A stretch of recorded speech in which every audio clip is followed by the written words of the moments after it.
This episode of the Grand Rising Show was brought to you by Autochthonous Assembly, where the real work gets done. Autochthonous Assembly is a gathering of the minds that do the work. Now, for many of our first-time subscribers and first-time visitors, you may be wondering who Autochthonous Assembly are. You can find this information about our mission statement and our core values on the website at autochthonousassembly.com/about. We are a nonprofit organization dedicated to raising up Indigenous American voices by using genealogy, also known as family history, or your family tree, which is the study of families and the tracing of their lineages and history.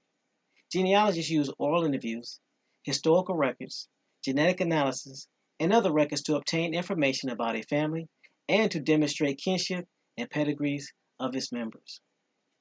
Our core values are the foundation of our company, which is essential to our success and serve as a lens through which we evaluate. Warning, warning, warning. Hard hats, pickaxe, shovels, boots required.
Grand Rising. Grand Rising. Hope everyone's doing well this Monday rising.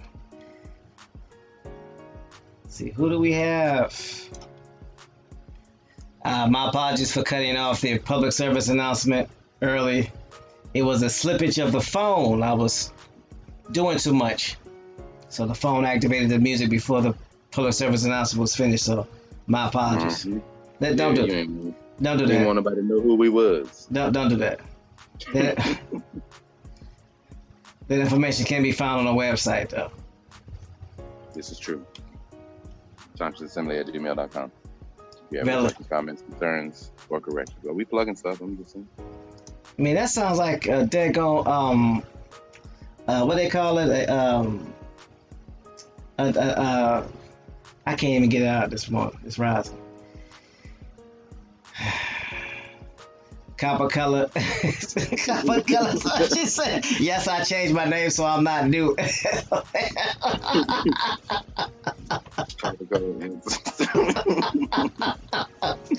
Grand Rising Copper color ancestor. I like that. I like that. It's a good play on words. Instead of ancestor. I guess that's where you're supposed to be. You know, I don't know. I've been diagnosed as dyslexic, so that might not be right. But anyway. Peace, everybody in the chat. Peace, Copper Chopper 803. Enrique, Celestial Love, what's going on? Jeffrita Gordon, peace. Who else we got up in here? LJ Free, Grand Rising, David Corey, Grand Rising. Lady J, what's going on? Grand Rising, Mike Easter. The Ohio Playca. I wanted to say that, man. Go ahead. Grand Rising, Enrique. I already said that. Muskogee G, what up?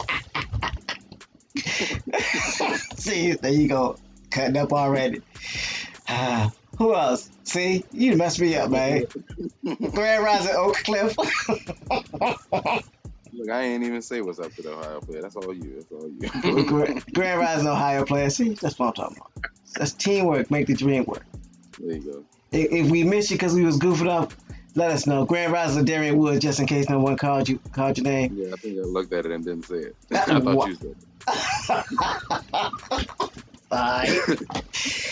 It's gonna be Peace one to of everybody that's not typing in the chat, probably driving to work or driving period, or just too busy to, or don't want to, be showing their screen name in the chat. But peace to y'all too. Thank you for showing up. This Rising. the silent majority. What's up? Yep. I got a question. That picture on the screen right now, is that guy just real short, or is he sitting down in an awkward position? Never mind. Did you see that? You talking about the slideshow? Yeah. I don't know what that was about. I think he might be labeled as a dwarf or having dwarfism. Ah, got you. I could be wrong. All right. Wouldn't be the first So one. what are we discussing today? I see the title. Yeah, we're discussing Spaniards and what is their origin. Yeah. Spaniards. So the Spaniards, they're still considered Spanish, right? Ish. Yes, Spain, like Spain. Spain-like. Yes. Okay. Mm-hmm. So there's something with that, I believe. I hope to hear something like that today. I'm just running through what we might discuss. I guess I don't have too many questions yet. I'm ready to get it in. Okay. Well, I want to give a shout out to the new subscribers. Thank y'all for coming out. Hopefully this will be beneficial and educational. It'll be something that you could not only learn from, but start implementing ASAP. Who is this? Grand Rising. Who this him? Who they him? Who up in him? That bone. Yeah. He says, on my way, got stuck in City Hall. That's a place to get stuck at. That's what happens when you tall. Got duck. when you expert. Yeah, them hallways, man. City hallways. Mm. So yeah, we're going to be discussing Spain and the origins of Spain, because like well, I can't speak for anybody. I can only speak for myself. Like many individuals, I thought Spain was really old. And when I say really old, of course, 1492, Christopher Columbus sailed the ocean blue. He was commissioned by Queen Isabella and Fernando. Oh, King Ferdinand, excuse me. No disrespect intended. But what we didn't realize, or what I didn't understand, was before then, there wasn't a Spain. They 1400s, they're relatively new. Whoa. Yeah, they're not as ancient as I want to start again. I can't speak for anybody else. Okay, so in most cases, other people or people that come about seem to be other people from the past. So are they people from the past? Are we going to get into that? Are they somebody else, posing as somebody else? Well, not necessarily posing as somebody else. Okay, somebody spiked your oatmeal, your Wheaties, or whatever for something. Did you stop it? Look, I ain't had nothing yet. Oh, okay. Oh, me. Mm. You don't seem to like the normal me. What's up? You gotta have some Wheaties or something? No. David Corey says different tribes, same people. Exactly, David. But who these people are and where they came from may surprise some of you, may not surprise some of you, because I know that we got some intelligent people in the chat and in the silent majority. Mm-hmm. And they may already know, but it's some good information. It's going to be very beneficial. So, yeah. So you ready to get it in? Yep. All right. Go ahead and put this link in the chat. This link is also in the description of the YouTube channel. Just for those of you who may be wondering, but I'm going to place it in the chat.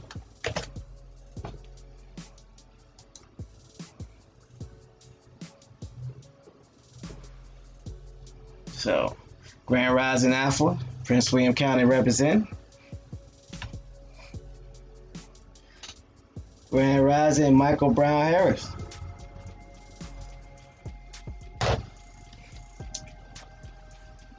All right, so I just posted the link in the chat. We're going to be reading about the Spaniards. Grand Rising, everyone. Sorry I'm late. Peace, Bones. What's going on? Oh, we got to apologize being late. You got to Hey, now, anybody hear that? It's considered a good thing to do, you know, especially when there's expectations. I mean, Bones, get your friend. He's not my friend right now. I'm not claiming him. I'm just so y'all know, I'm not claiming him. I'm on mute. Nope, I just got here. Really? But he legit just got here. Already, this Grand Monday Rising. All right. No, it's not Friday. We already went through that last week. All right, Monarchy of Spain. Bones, is there anything that you want to say before we got started about the Monarchy of Spain and, you know, what we've been exposed to, or what we've seen and what we've witnessed? Anything in particular? No, just mainly it proves why you have to research everything and stop letting people tell you anything about history. Because what you think about Spain and the Spanish, by the end of this week, you will look at that completely different. Unless you just don't want to. So, in other words, that's on you then. Either way. So, all right, let's go ahead and punch this clock before we get to reading.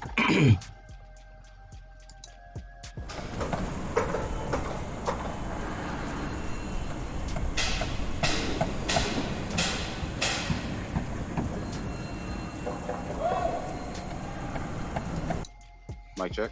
Yeah, I was setting the stage, just getting everybody to know that letting everyone know that we're on the construction site. We're gonna be digging up some information. and rebuilding our history. That's the purpose of the construction.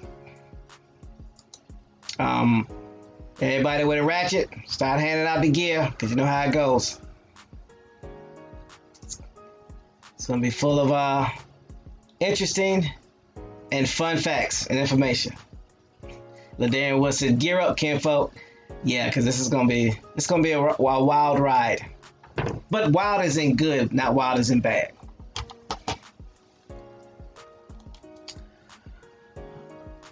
All right, no sellout. Ready when you are, bro.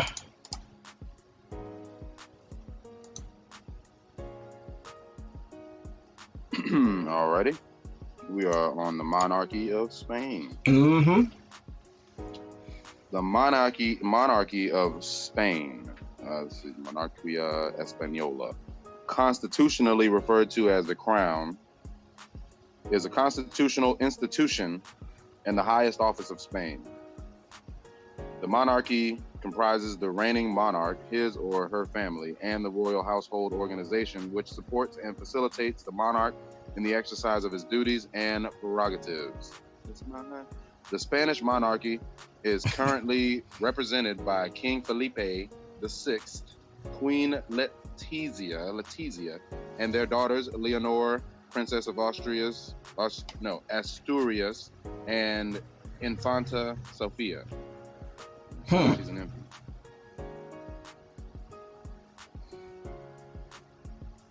Felipe VI.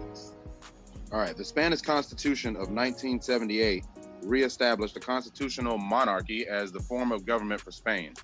The 1978 Constitution affirmed the role of the King of Spain as the living personification and embodiment of the Spanish state and a symbol of Spain's enduring unity and permanence, and is also invested as the, quote, arbitrator and the moderator, unquote, of Spanish state institutions constitutionally. Constitutionally, the king is the head of state and the commander-in-chief of the Spanish armed forces. The Constitution codifies the use of royal styles and titulary. The Constitution codifies the use of royal styles and titulary, royal prerogatives, hereditary succession to the crown, compensation, and regency guardianship, contingency in cases of the monarch's minority or incapacitation. According to the Constitution, the monarch is also instrumental in promoting relations with the, quote, nations of its historical community, unquote. The King of Spain serves as the president of the Ibero-American States Organization. Stop.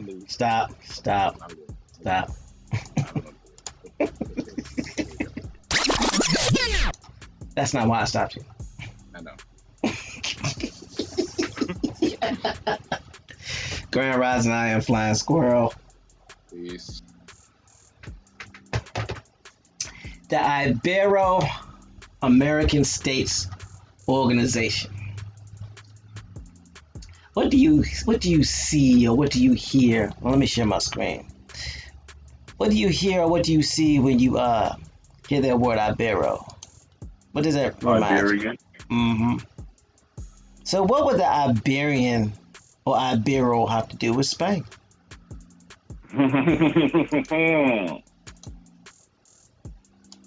Anybody?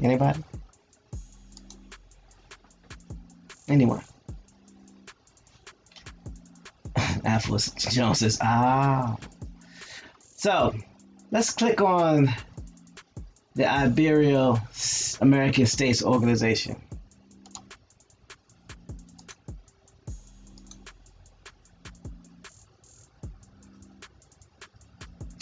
The Organization of Ibero-American States is an international organization made up of 23 members of Ibero-phone nations in Europe and the Americas, as well as one member in Africa.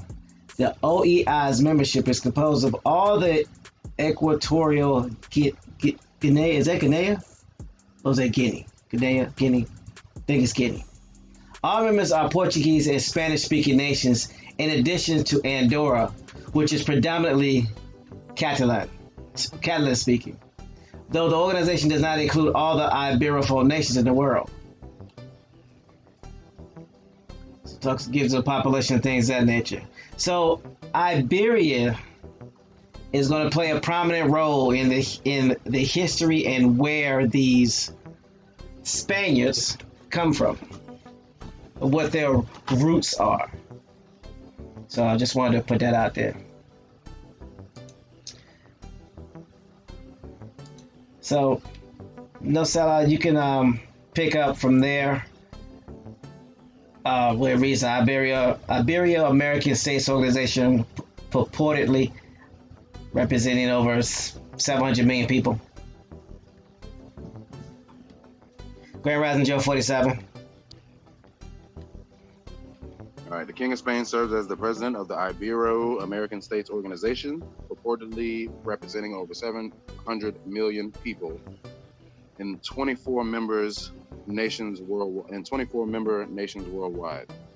In 2008, King Juan Carlos I was considered the most popular leader in all Ibero-America. The Spanish monarchy has its roots Hold in on. Warning. Okay, now you can go ahead. Just had to warn everybody, because it's going to start throwing haymakers. Yeah, I had to check my helmet because I thought I got caught with no helmet on, no headgear on. I'm like, all right. Please continue. Go ahead. The Spanish monarchy has its roots in the Visigothic kingdom of Toledo, founded after the fall of the Roman Empire. Stop. What is this empire that they just speak of? Empire. You talking about the TV show that everybody be watching? Nah, right? not that Empire, bro. Not that Empire. I ain't never seen the episodes. So Indigenous American Leo, what's going on? Visigoth Kingdom of Toledo was founded after the fall of the Roman Empire. But the most important part here, it says the monarchy has its roots. Does anybody know what it means to have your roots somewhere? That's where you start from. Okay. Roots. Are we all in agreement with that? Is there anybody that disagree that you have your roots in something? That's where you start, or that's where you are from. That's you're indigenous. You're autochthonous from there, right? Family tree starts at the what? Roots, right? Yep. You can go ahead and press that link and see what it says. Already had it up. But I am gonna share it. So hold on. Strap down, boots, seatbelts, hard hats. Anything that ain't strapped down, strap it down. LJ Free says, like Ohio, Toledo? Yes. But we just warm it up. Okay. The Visigoth kingdom, or kingdom of Visigoths, which is Latin, Regnum Gothorum, like Gotham City, but anyway, was a kingdom that occupied what is now southwestern France and the Iberian Peninsula from the 5th to the 8th centuries. Wait, stop. He stopped himself. Read it again. Where they come from? What do you do? So, I'm going to read this a little slower, but not that slow. The Visigoth kingdom, or kingdom of Visigoths, was a kingdom that occupied what is now southwestern France and the Iberian Peninsula from the 5th to the 8th centuries. One of the Germanic successor states to the Western Roman Empire. It was originally Roman Empire. Germanic successor states. One of the Germanic successor states. Germanic successor states to the Western Roman Empire. It was originally created by the settlers of the Visigoths under King Walia in the province of Gallia and Quintinia in the southwest Gaul by Roman government, and then extended by the conquest over all of Hispania. Not the Gauls. That's why I shared the screen. And it goes on to read, says the kingdom maintained independence from Eastern Rome or Byzantine Empire, the attempts of which to reestablish Roman authority in Hispania were only partially successful and short-lived. So let's see what this chat got to say about that. Mike Easton said, it's still France. Yep, it's still France. LJ Free says, every time I hear Columbus name, I think of this. And she put in a link. And then she says, Columbus was armed with a papal bull. In the remix known as the Biblios, what was set up in the wilderness after they left Egypt? Lectio de Facilio.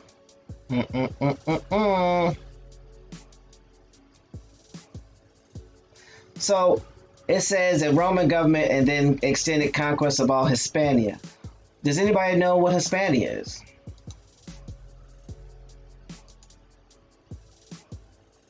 Hispania. Hispania was the Roman name for the Iberian Peninsula and its province. Under the Republic, Hispania was divided into two provinces, Hispania Superior and Hispania Ulterior, like an ulterior motive. During the Principate, Hispania Ulterior was divided into new provinces, Baetica, Lusitania, while Hispania Citerior was renamed Hispania Tarraconensis. Subsequently, the western part of Tarraconensis was split off first as Hispania Nova, later renamed Galicia or Galatia, hence modern Galatia. From Diocletian's Terractree. Good grief, they just heard me with these words today. Tetrarchy,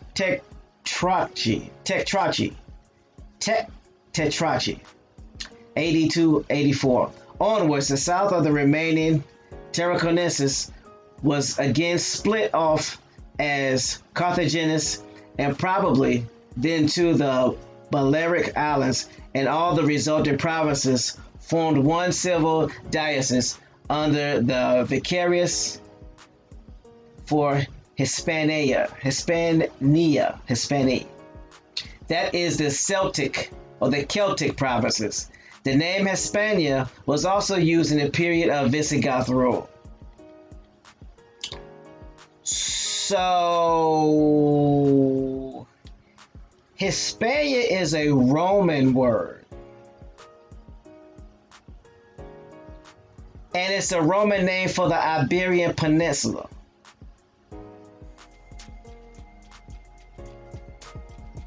Oak Cliff says Galactica. Battlestar Galactica. Mm-hmm.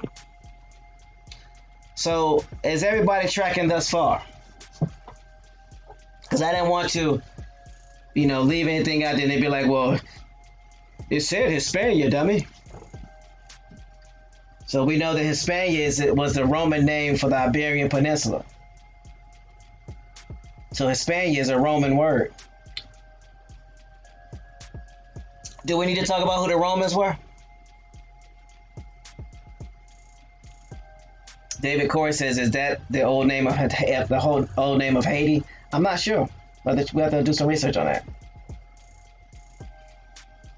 No, they named the island. See, when they named the island of Espanol, they was naming these places after the places where they came from, giving them the same name. Right.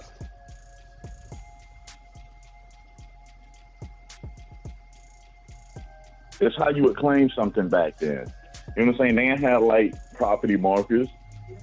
So the property was named after me. So when you come across the property, you see it has my name, so you know it's mine.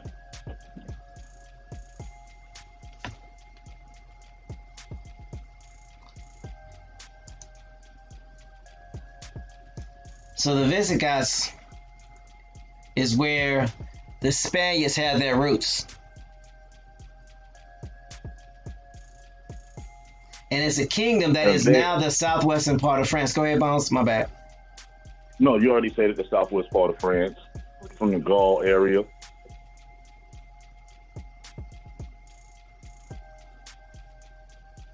So, where are the Spaniards from again?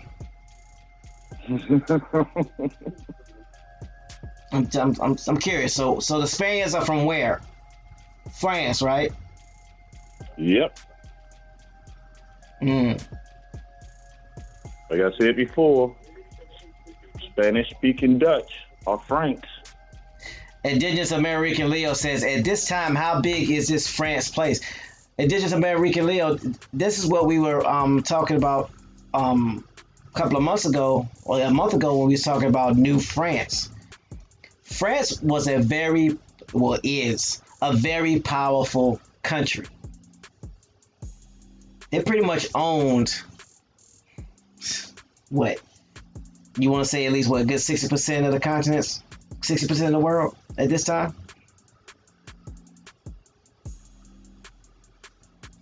Yep. People keep forgetting in history, France was a major world power.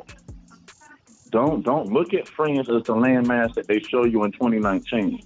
Remember, these are DBAs. And also, too, even in the books that we read, when it talks about Spaniards getting somewhere first, even the Spaniards, aka the Southwestern French, because that's what they are. They're Southwestern French. Spaniards are nothing more than Southwestern French. They admitted themselves that the French were already there with trade routes. They already admitted that. So even in their own books, they're admitting that they didn't get there first. They themselves are their own mouths in their own books that people are reading from are claiming that the French were there first. So who were these French that were there before them? They were their relatives. They were their clan.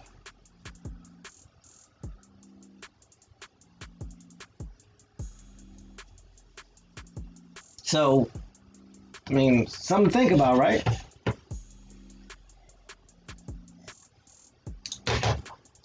So, let's go back.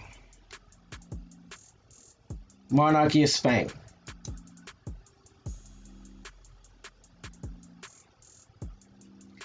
So you were reading, no, Salah, that paragraph, and I didn't let you get past the first sentence. So if you would be so kind, sir, and Per the usual.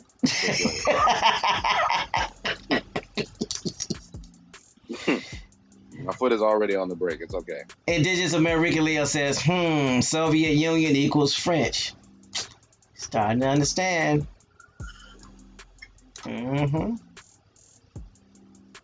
It'll be your Northern French, right? Changing the names. All right, no sellout. So where was I? The Spanish monarchy has its roots in Visigoth Kingdom. I'm just going to start from the top. Show everybody why we stopped. The Spanish monarchy has its roots in the Visigothic Kingdom of Toledo, founded after the fall of the Roman Empire.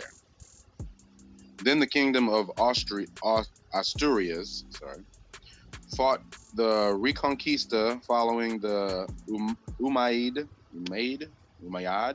invasion of Hispania in the 8th century. A dynastic marriage between Isabella I of Castile and Ferdinand II of Aragon united Spain in the 15th century. Stop. Yes. Yep, you heard right. This so-called Spanish monarchy did not start till 1492. A dynastic marriage between Isabella I of Castile and Ferdinand II of Aragon united Spain in the 15th century. So, they didn't exist. Spain did not exist until then. Because from the 13th century all the way back, before it was called something else, it was called Hispania, which is a Roman word for the Iberian Peninsula. So before, check this out. Go ahead, Bones.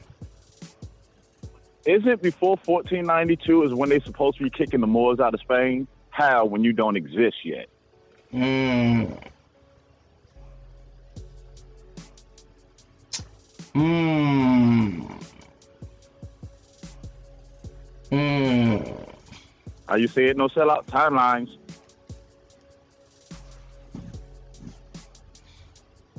Mm. Yeah.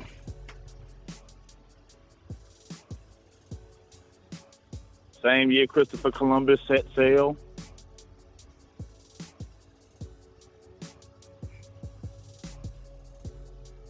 Starting to make a little bit more sense what really happened. They formed their new little empire. They new to the party. It's 1492. They just getting here. Oh, we need some land. We can't go this way because the Iberians and everybody else got it. Let's hit this water and see what we can go out here and claim for ourselves. Very interesting.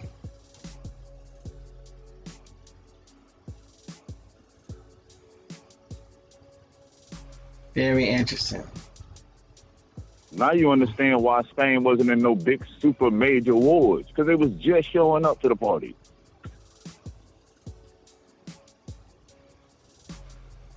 Because they are the cousins of France.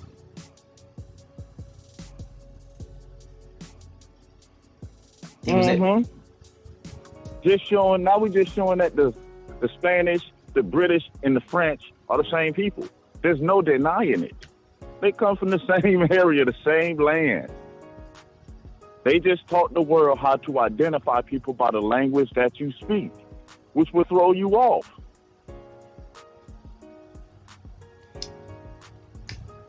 Oh yeah, and Free says and by she says that let me go back up. She says and indigenous she was talking about indigenous American Leo. Yeah. There's a traitor that helped the Spanish conquer our people. I'm just gonna call that traitor, who is a harlot. I'm gonna call her Militime. That's all I'm gonna call her. It's Militime.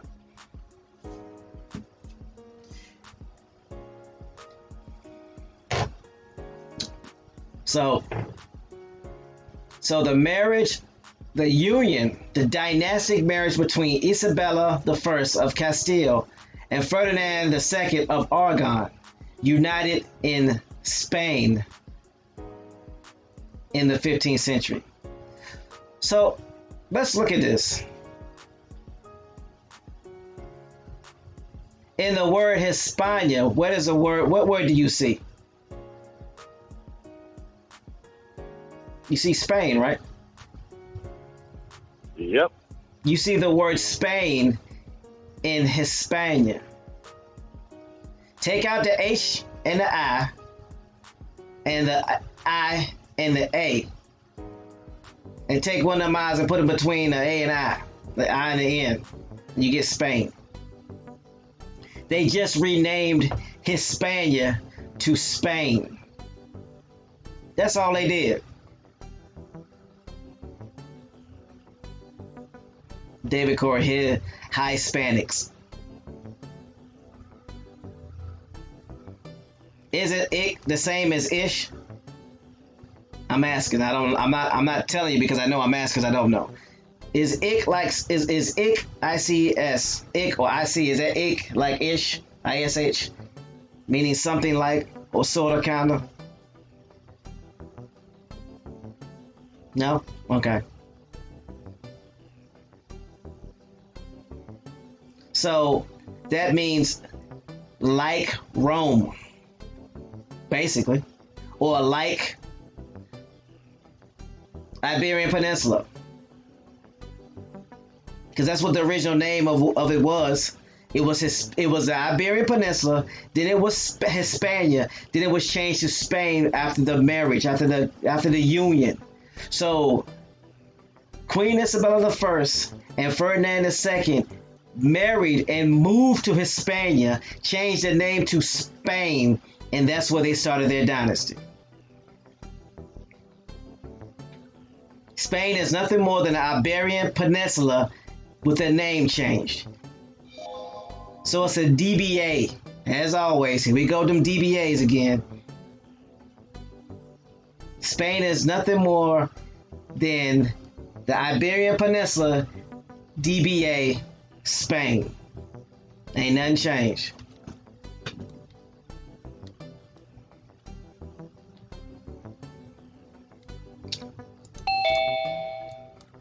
Coming.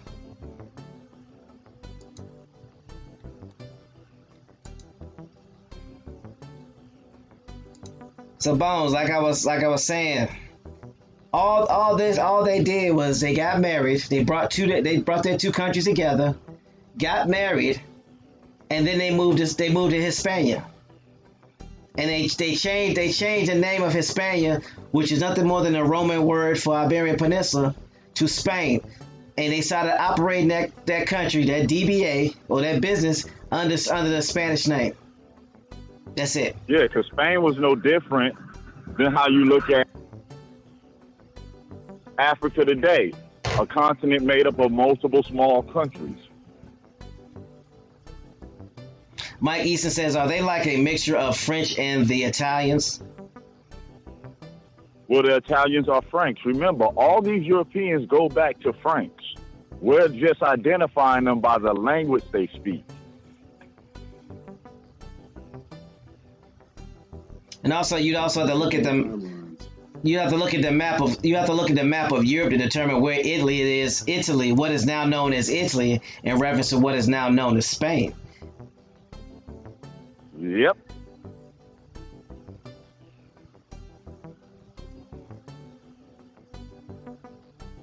So,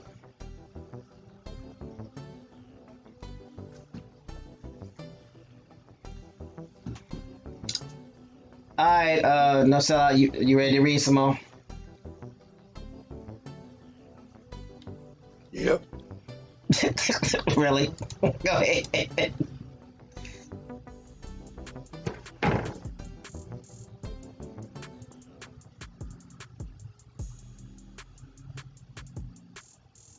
My bad, I was trying to find where I was at. No, you good. All right, so the last pretender of the crown of the Roman Byzantine Empire, Andreas Palaiologos, is his last testament.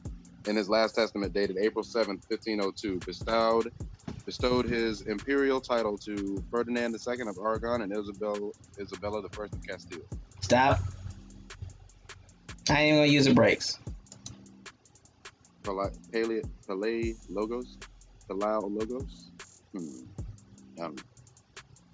Whatever. Paleologos. It said, the last pretender of the crown of the Roman Byzantine Empire, Andreas Palaiologos, in his last testament dated April 7, 1502, bestowed his imperial title to Ferdinand II of Aragon and Isabella I of Castile. What is that? That's a changing of the guard in 1502.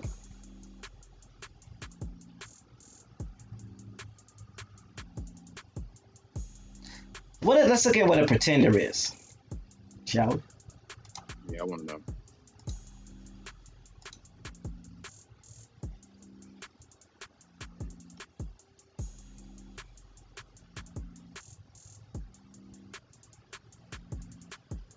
Let me go ahead and put this link in the chat.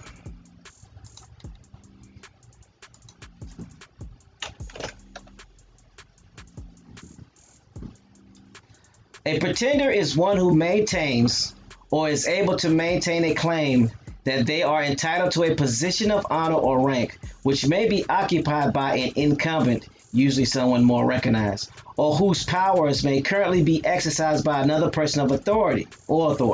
Most often it refers to a former monarch or descendant thereof, whose throne is occupied or claimed by a rival, or who has been abolished. The term claimant is sometimes preferred, but the term pretend in itself is not a pejorative in this context. The original meaning of the English word pretend comes from the French word pretendere, and before the Latin pretendio, praetendo, meaning to stretch out before, and originally meant to put forward, to profess a claim. A pretender was therefore simply one who put forward or professed a claim to a title, or in modern terms, a claimant. Only later did the word acquire its modern sense of professing or claiming falsely. The term pretender may apply to claimants with arguably genuine rights, as the various pretenders of the War of the Roses who regarded the de facto monarch as usurped. It may also be used for those possessing an arguable right to a position who do not actively claim it, as well as impostors with wholly fabricated claims, as pretenders to Henry VII's throne, Lambert Simnel, and Perkin Warbeck attest. People in the later category often assume the identities of the deceased or missing royalties to support their claim, and are sometimes referred to for clarity as false pretenders or royal impersonators. A pretender of a title of pope is called an anti-pope. A pretender to the title of pope is called an anti-pope.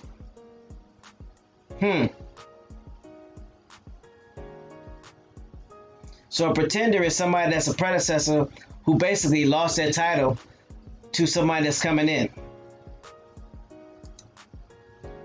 So correct me if I'm wrong. This was in 1502. So that means during the time of 1492, when Christopher Columbus, I'm using air quotes, quote unquote, sailed ocean blue, Spain was not even the monarch that it was claiming to be, because it was still under the Byzantine Empire rule of the pretender of the crown, Andreas Palaiologos, according to this. Now, I could be wrong.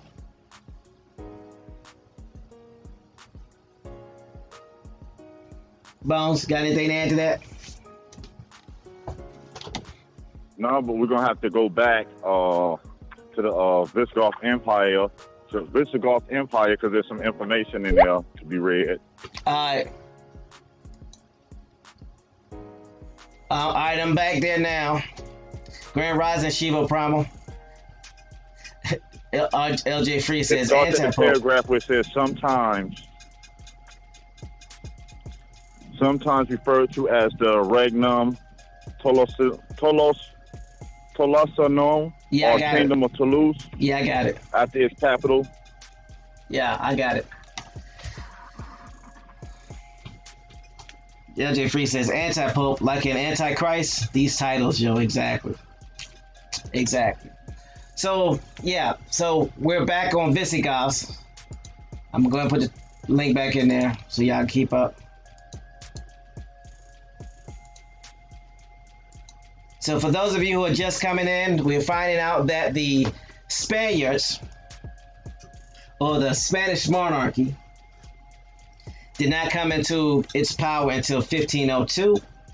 And from 1492 until 1502, there was a pretender to the throne, the Byzantine, who basically held that throne until Queen Isabella and King Ferdinand got to Spain, which was originally called Hispania, which is a Roman word for the Iberian Peninsula, which are your Germans or your Franks.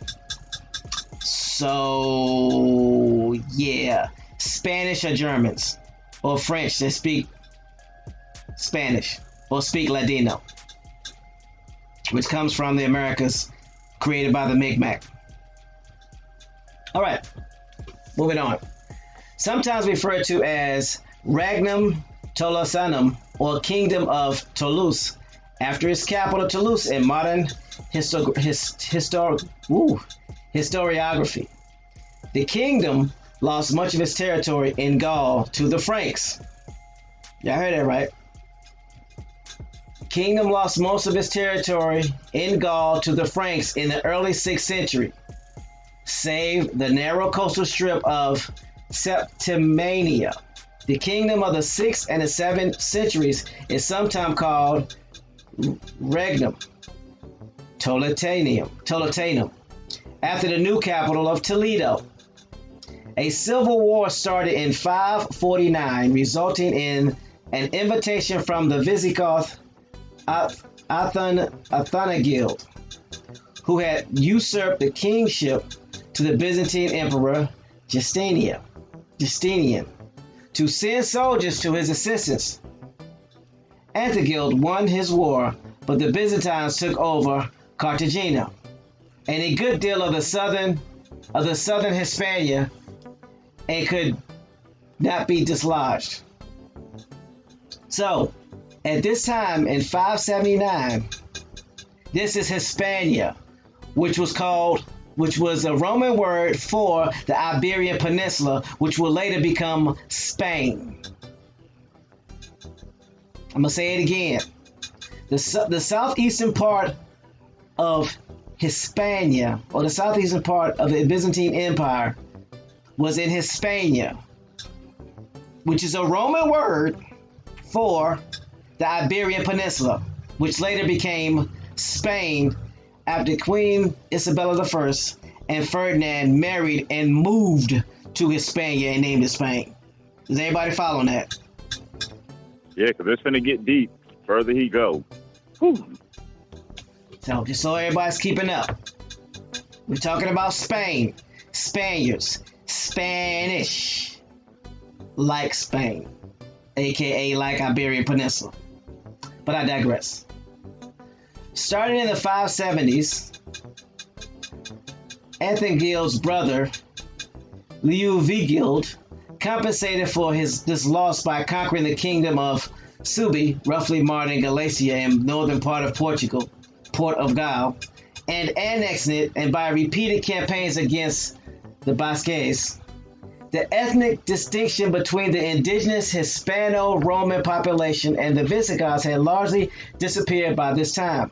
The Gothic language lost its last and probably already declining function as a church language, with the Visigoths converting to Catholicism in 589. This newfound unity found expression in increasingly severe persecution of outsiders, especially the Jews. The Visigoth Code, completed in 654, abolished the old tradition of having different laws for Romans and for Visigoths. The 7th century saw many civil wars between factions of the reread that. The 7th century saw many civil wars between factions of the aristocracy. Thank you. Despite good records left by contemporary bishops such as Isidore and Leander of Seville, it becomes increasingly difficult to distinguish Goths from Latins, as the two became inextricably intertwined. Despite these civil wars, by 625 AD, the Visigoths had succeeded in expelling the Byzantines from Hispania and had established a foothold at the port of Ceuta in Africa. Most of the where? Ceuta in Africa. Oh, okay. What is Ceuta? Let's see.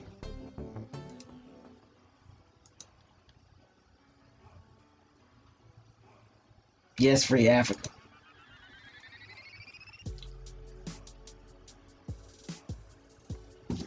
Ceuta, Spanish, is an 18.5 kilometer or 7 square miles Spanish autonomous city on the north coast of Africa, separated by 14 or 9 miles from Cadiz province of the Spanish mainland by the Strait of Gibraltar, and sharing 4 miles land border with the Midi-Fendic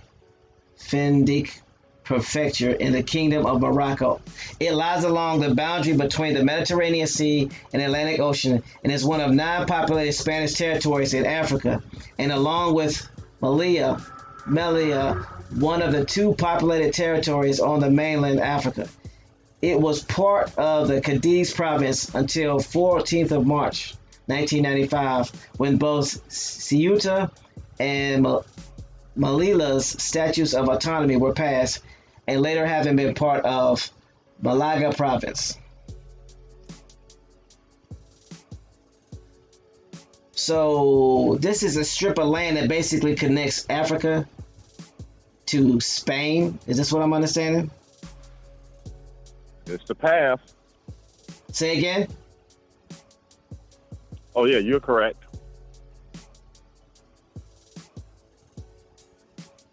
Mm-hmm. And there's still more. So let's go back to Visigoths. Where are we at? It says most of the Visigoths kingdom was conquered by Umayyad troops from North Africa in 711 AD, with only the north reaches of Hispania remaining in Christian hands.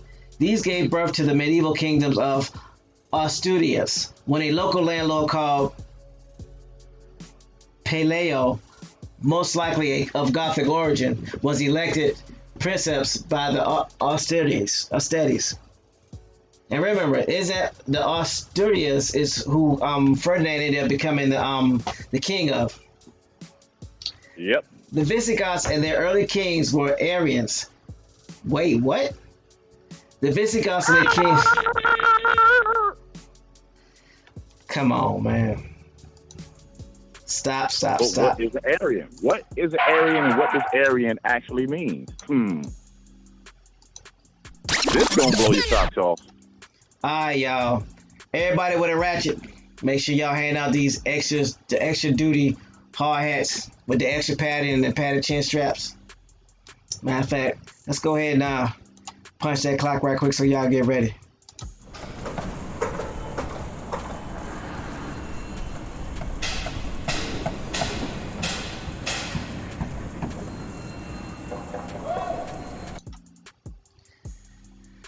Alright. It says the Visigoths and their early kings were Arians and came into conflict with the Catholic Church, but after they converted to Nicene Christianity, the Church exerted an enormous influence on secular affairs through the councils of Toledo. So, let's look at what an Arian is. Close this. Don't need that.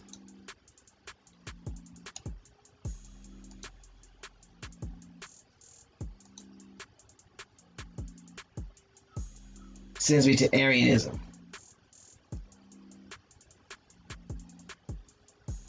Do I need to just look up the word Aryan bones?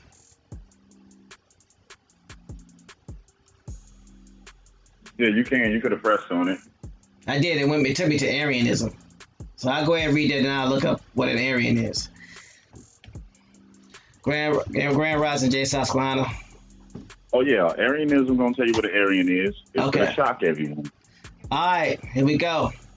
Arianism is a non-Trinitarian Christological doctrine which asserts the belief that Jesus Christ is the Son of God, who was begotten by God the Father at a point in time, a creature distinct from the Father, and is therefore subordinate to him.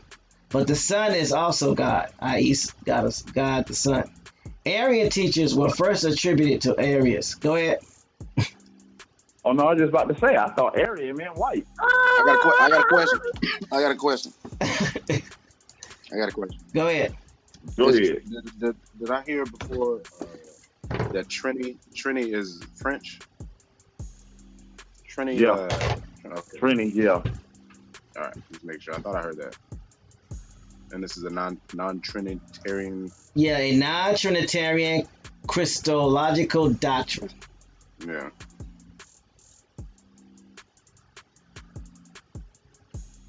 LJ Free says, I thought we were about to talk about the Nazis. Mikey says, can you say that again, please? There it was, says, me too. It doesn't mean white. I'll go ahead and read it again. Let me go ahead and hit the brakes so everybody can catch up to the cab. And back it up. Gunshots means forward, liquid means rewind. Yo. So yeah, it doesn't. That's crazy.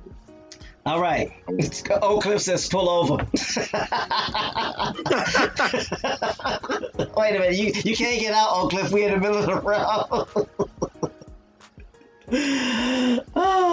Yeah, I posted the link in the chat, so if anybody wanted to see it for themselves, yep. And look, I'm also screen sharing, so Arianism is a non-Trinitarian Christological doctrine which asserts the belief that Jesus Christ is the Son of God who was begotten by God the Father at a point in time, a creature distinct from the Father and is therefore subordinate to him. But the Son is also God, God the Son. Arian teachings were first attributed to Arius, a Christian presbyter in Alexandria of Egypt. The term Arian is derived from the name Arios.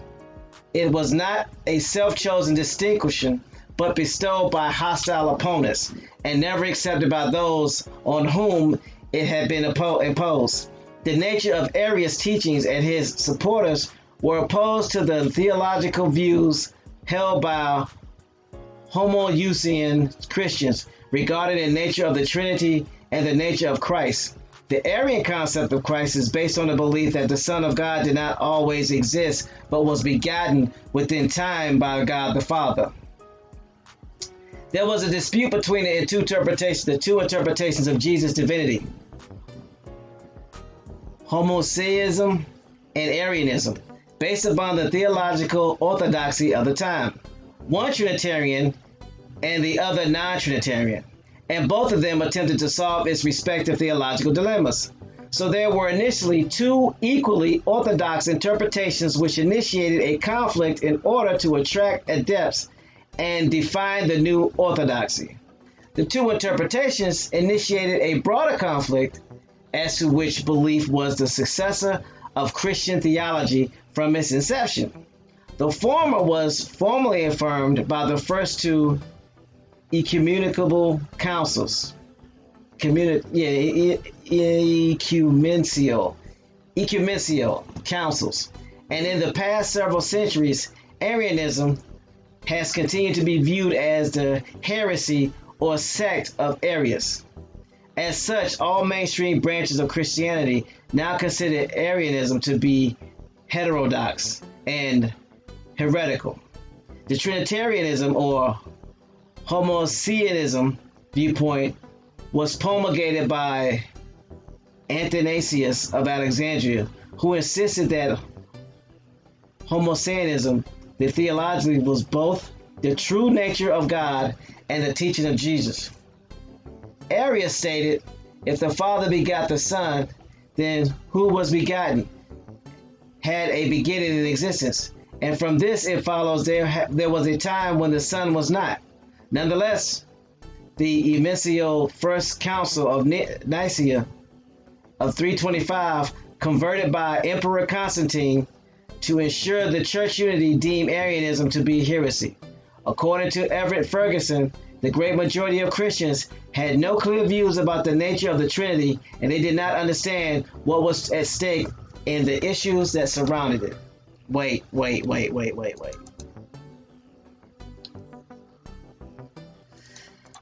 Whew. Man, it's so messed up. My play button ain't gonna work for the daggone. Hold on. Are you kidding me right now?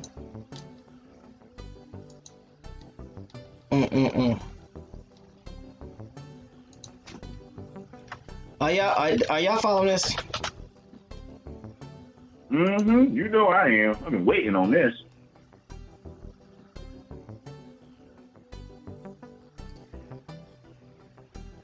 So, Emperor Constantine, was the one that declared Arianism heresy, because he wanted there to be unity. So there were two versions of the teachings of Jesus. Wow.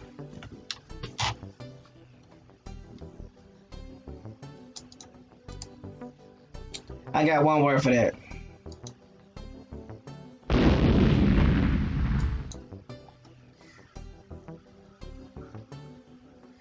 Read the last part again. All right.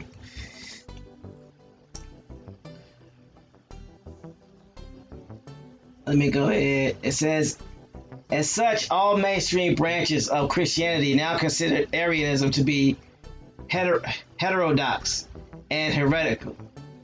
The Trinitarianism or homoousianism viewpoint was promulgated by Athanasius of Alexandria, who insisted that homoousianism theology was both the true nature of God and the teaching of Jesus.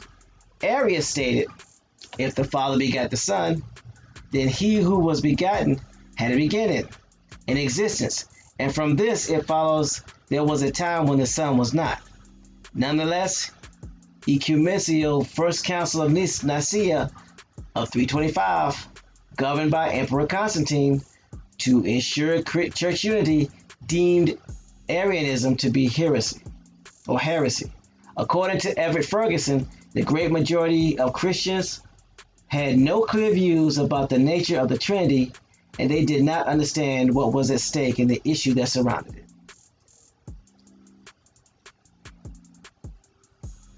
You can see the split between two different belief systems.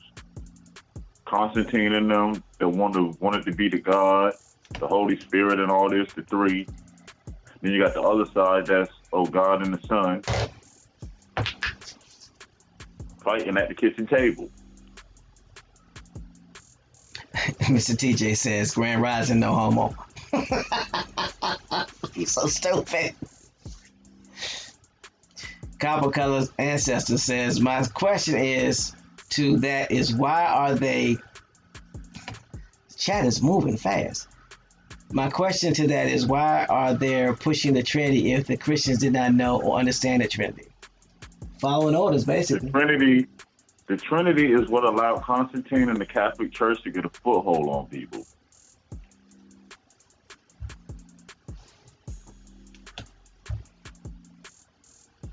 So you want me to continue reading, Bones?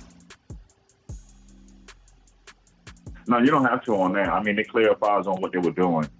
It was just for people to have an idea what this Arianism is, and still is to this day. Okay, so we're back to Visigoth Kingdom. Grand Rising Copper Indio. It says the Visigoths and their early kings were Arians and came into conflict with the Catholic Church. But after they converted to Nicene Christianity, the Church extended an enormous influence in secular affairs through the councils of Toledo. The Visigoths also developed a highly influential law code known in Western Europe as Visigothic Code, Liber Ludiciorum,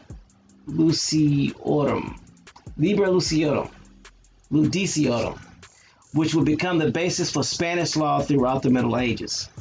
And remember, Spanish is from Hispania, which is the Roman word for the Iberian Peninsula. Please remember that. Do you want me to look at the Councils of Toledo? Let's do that. Yes, why not? I'll put it in the chat.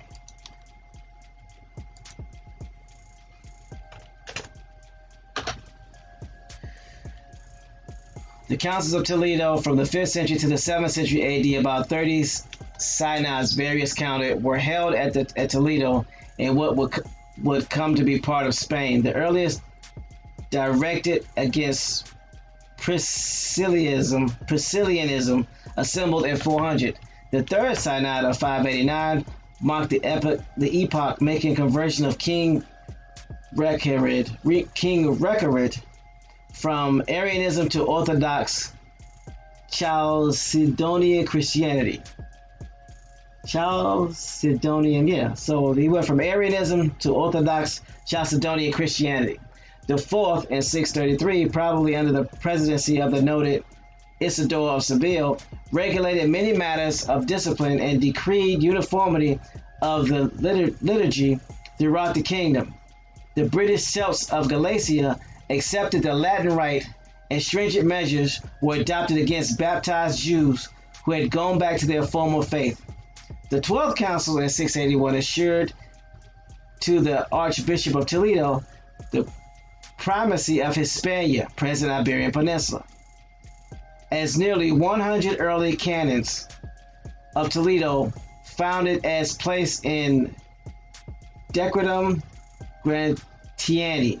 They exerted an important influence on the development of ecclesiastical law.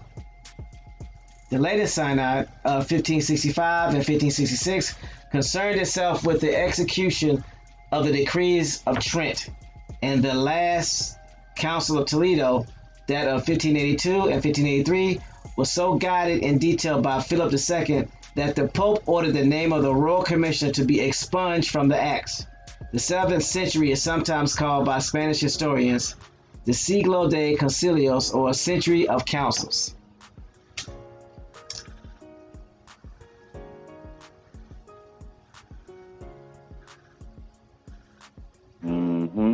So the councils of Toledo were basically organizing and putting up rules and regulations for how this Chalcedonian Christianity faith would work and operate. But Daniel Wood says, I need motion sickness pills right now.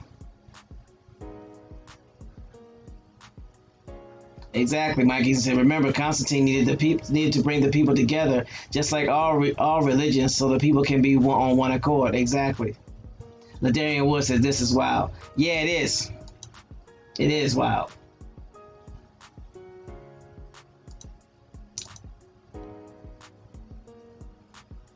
Oh, and the area where all this arguing was going down to, today you would call it Germany.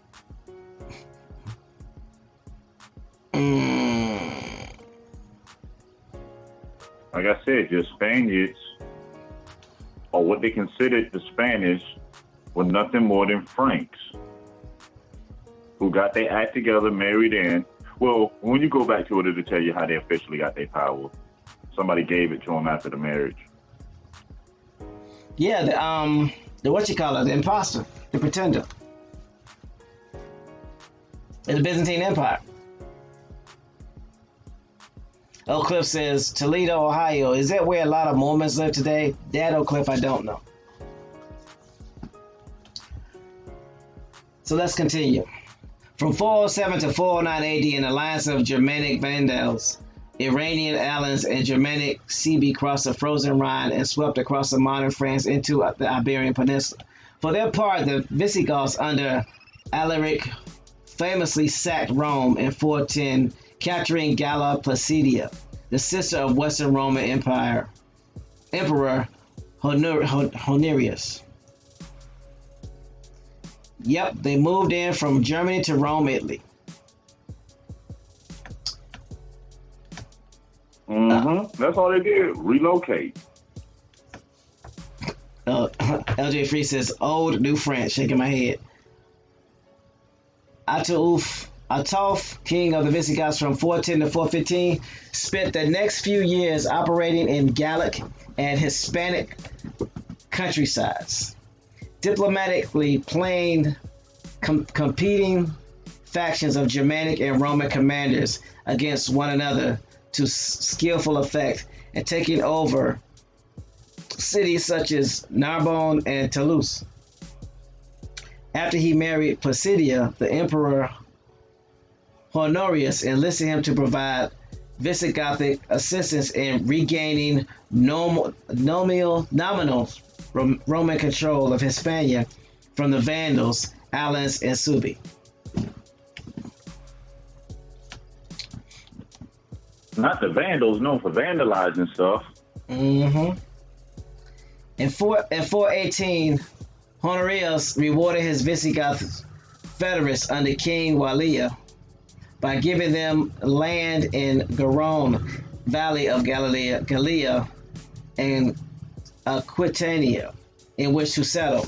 This probably took place under the system of hospitalitas. It seems likely that the first Visigoths were not given a large amount of land estates in the region, as previously believed, but they acquired the taxes of the region, with the local Gallic aristocrats who now paying their taxes to the Visigoths instead of the Roman government.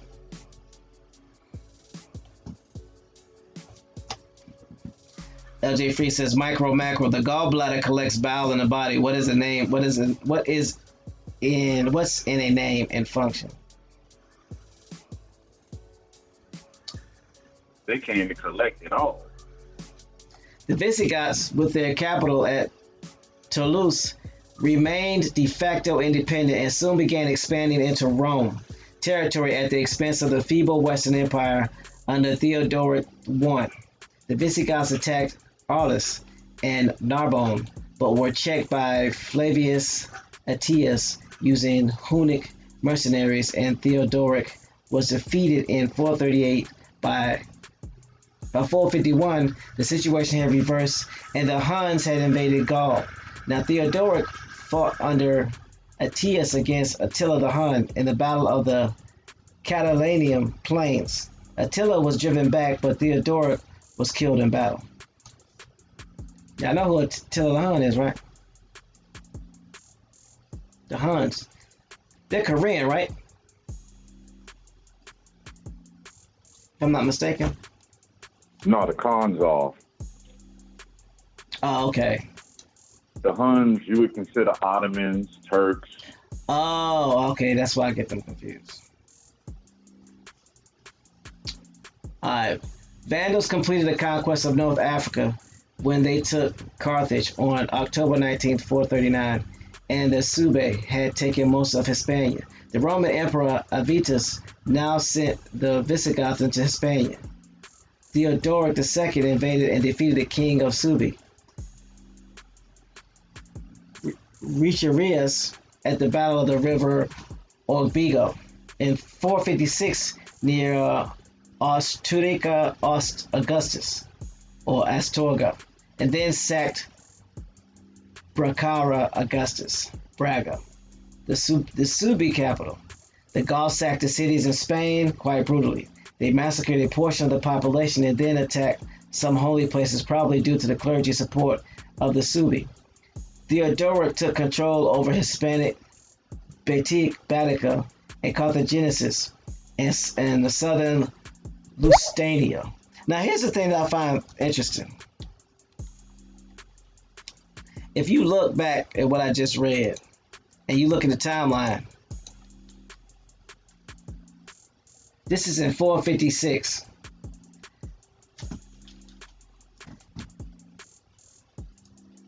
This didn't exist. In 456, that name didn't exist. It was not called Spain.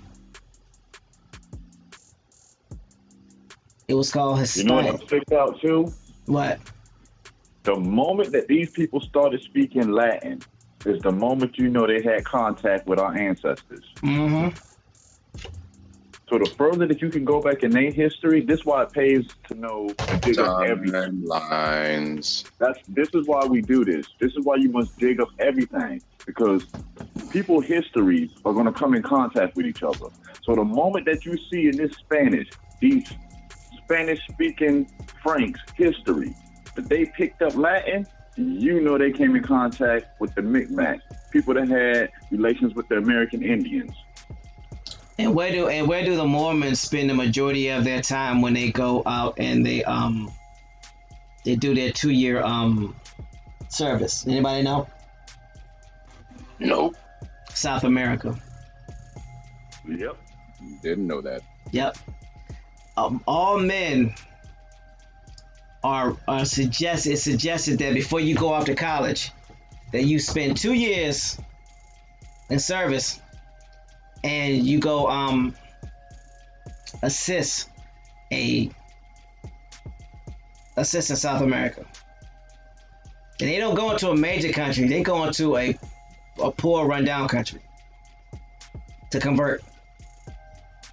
But they're also going there to get information. Was that last missionary that got killed, the woman that tried to? That I don't know. It's possible.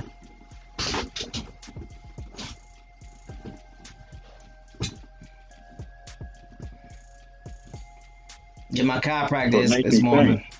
If you can go back to 700 something and people speaking Latin, how long did they know about your ancestors? How long did they have contact with your ancestors? Question everything. LJ Free says, remember what we discovered about Anglos line, when the majority of the world was swarthy. Once again, switcheroo.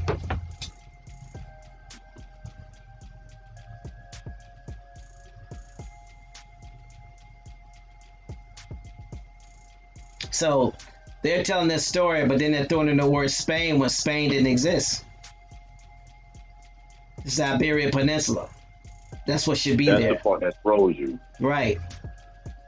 Peace, Big Hawk. See, they're telling you, they're giving you this timeline. With updated terminology. Right, but they're using this word. Spain didn't exist until 1492. Before that, it was Hispania.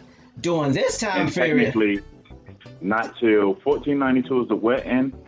Dude then transferred his fake title to 1502. 1502, right. So Spain didn't technically exist until 1502.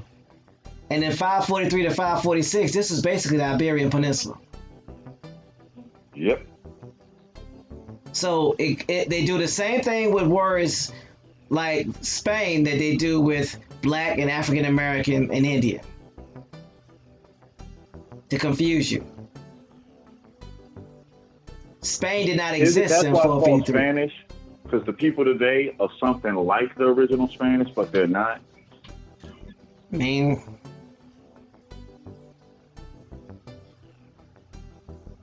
I guess so. I mean, it would make sense to me.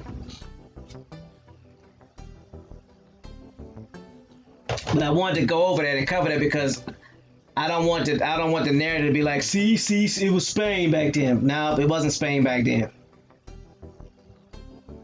Same way they switch out Black with African American, the same thing they do when they switch out Hispania or Iberian Peninsula with Spain. Spain did not exist until 1502. Everything before 1502 was either Hispania, which is a Roman word for Iberian Peninsula, or the word Iberian Peninsula.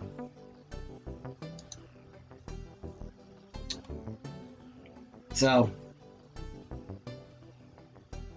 got me, get me. So the southern, hold on. In 1461, the Goths received the city of Narbonne from the Emperor Libius Severus in exchange for their support. This led to a revolt by the army of the Gallo-Romans under Aegidius. As a result, Romans under Severus and the Visigoths fought other Roman troops, and the revolt ended only in 465.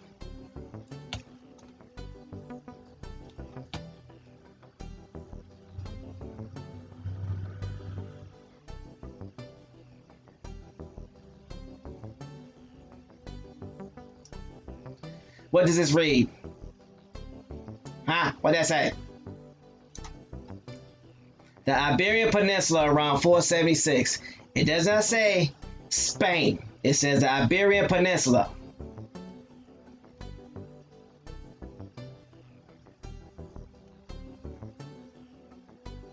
So if this is Iberian Peninsula, what is this? Do y'all know? Africa.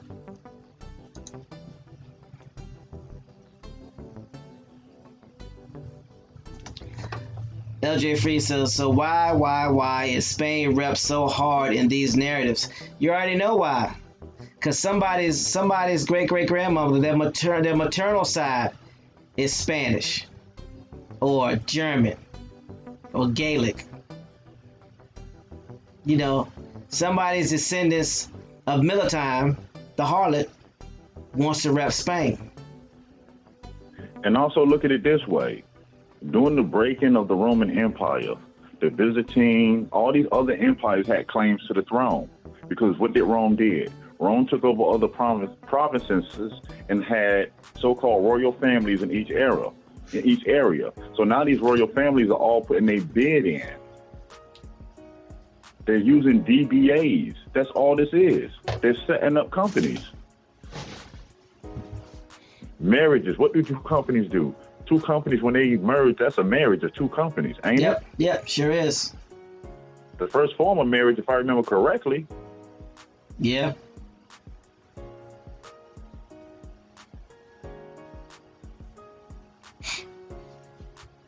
conquer and divide and conquer. They split themselves up into multiple branches, set up shop all over to conquer. But it's the same people. Yep. Divide and conquer. The true meaning of it. It's not to divide you. No, you split yourself up so that way you got multiple moving parts at the same time. And by the time people know that you got hit in the back of the head, it's already too late. They the people that hit you. They the people that's pressing the charges and the people that's holding you.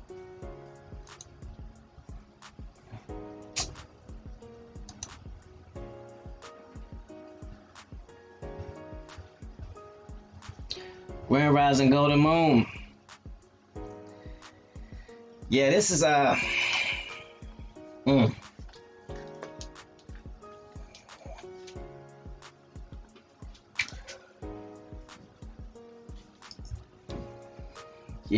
I don't I'm gonna go ahead and read this and then go then go a little further. It says in 466, Uric, who was the youngest son of Theodoric, came to the Visigoth throne.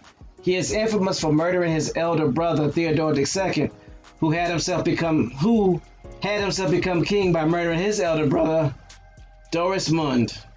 Under Uric, the Visigoths became expanding in Gaul and consolidating their presence in the Iberian Peninsula. The where? The Iberian Peninsula. The who? The Iberian Peninsula. What was the Iberian Peninsula? It's what they call Spain today. Now, do people understand why France and the Ottoman Empire had a working relationship? They're cousins. Well, not Spain, I mean France and the Ottoman Empire. They're cousins. Uric fought a series of wars with the Suebi, who retained some influence in Lusitania and brought most of his region under Visigoth power, taking Emerita Augustus Merida in 469. Uric also attacked the Western Roman Empire, capturing Hispania Tarraconensis in 472, the last bastion of Roman rule in Spain in the Iberian Peninsula. That's not Spain. 1472. I'll prove it. What does it say? The Iberian Peninsula around 476. This is what is considered today as Spain. At this particular time, it is called the Iberian Peninsula, peoples. It does not become Spain until 1502. 1502. So it does not become Spain. Does not become Spain until the 16th century. I'm trying to put that. So who are these Spanish again?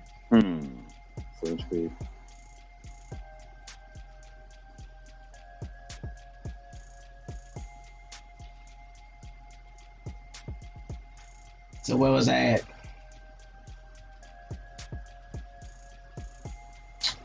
Oh yeah. By 476, he had extended his rule to Rhone, R-H-O-N-E, and the Loire rivers, which comprised most of southern Gaul. He also occupied the key Roman cities of Arles and Marseilles. In his campaigns, Uric had counted on a portion of the Gallo-Roman and Hispano-Roman aristocracy, who served under him as generals and governors. The Visigoth kingdom was formally recognized when the Western Europe Julius Nepos, 473 to 480, signed an alliance with Uric, granting him the lands south of Loire and west of Rhone in exchange for military service in the lands in province, including the Arles and Marseilles. The lands in Hispania, or the Iberian Peninsula, remained under de facto Visigoth control after Odoacer deposed the last Roman emperor in the west, Romulus Augustulus. That's his name. Wow, that's a lot of us's. Uric quickly recaptured Provence, a fact which Odoacer formally accepted in the treaty. Rainstorm says they show you through their movies who and what they are. They sure do. Grand Rising Trabab says by 500, the Visigoths' kingdom centered at Toulouse controlled Gallia, Quintia, and Gallia bonuses, and most of Hispania, aka Iberian Peninsula, with the exception of the Subic Kingdom of Galicia in the northwest and small areas controlled by independent Iberian peoples such as Basque and the Cantabrians. Uric's son, Alaric II, issued a new body of laws, the Breviarium Alarici, and held a church council at Agde. The Visigoths now came into conflict with the Franks under the king Clovis I, who had conquered northern Gaul. Following a brief war with the Franks, Alaric was forced to put down a rebellion in Tarraconensis, probably caused by recent Visigoth immigration to Hispania, aka the Iberian Peninsula, due to pressure from the Franks. In 507, the Franks attacked again, this time allied with the Burgundians. Alaric II was killed at the Battle of Campus Volgadensis near Poitiers, and Toulouse was sacked. By 508, the Visigoths had lost most of their Gaelic holdings, save in Septimania in the south. Aryan Kingdom of Hispania, or Iberian Peninsula.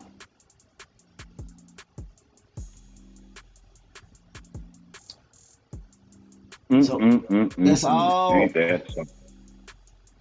Now this says Visigoths, Hispania, and the Byzantine province of Spain, circa 570. So this is still not Spain.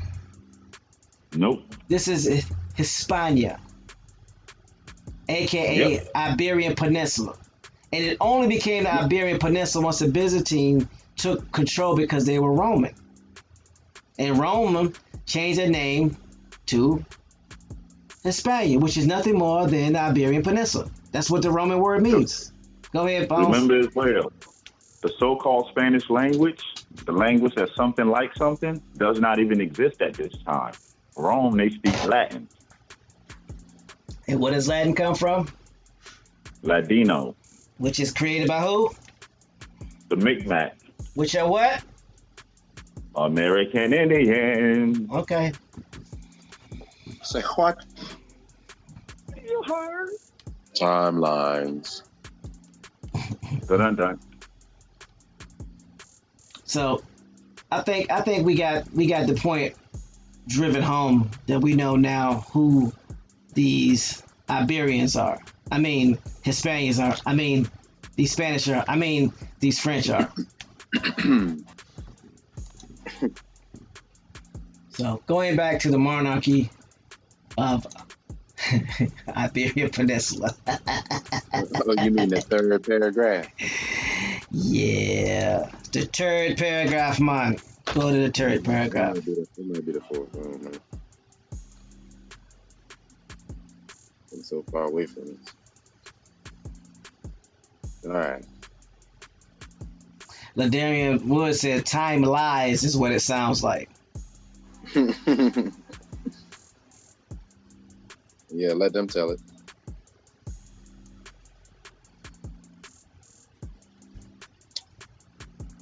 Let's see here. The Spanish Empire became one of the first global powers as Isabella and Ferdinand funded Christopher Columbus's exploratory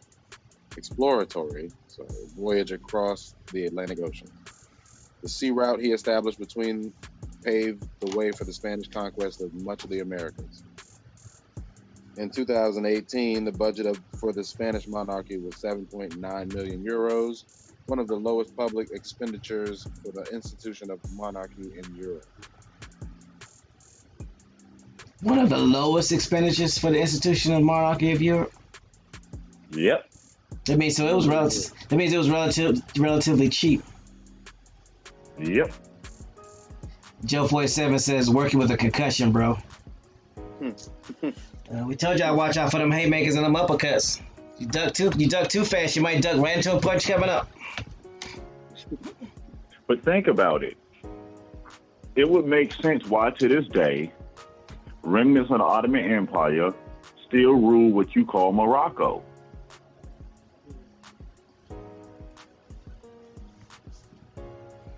it would make sense why, when the Protestants got kicked out of France, you know, the Huguenots, why the Spanish monarchy pursued them to death. Because they were cousins. They were following out a hit for their cousins.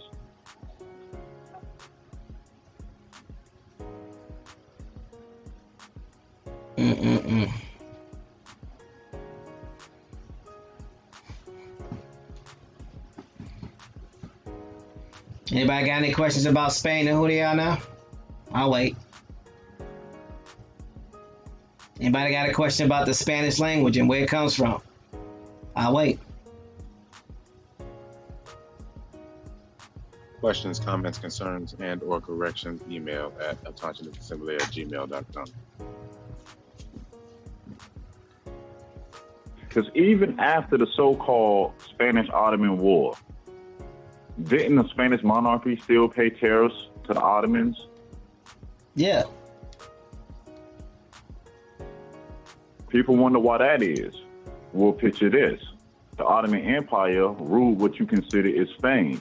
So the only way you're getting out the Mediterranean Sea is to pass what? Pass through that area down to Spain, because there's only one way in, one way out. And the Ottoman Empire was taxing people to go in and out. Yeah, it's not a through path. I've just took a cruise ship through there. We literally had to turn around. It's basically a cul-de-sac of water. Mm-hmm.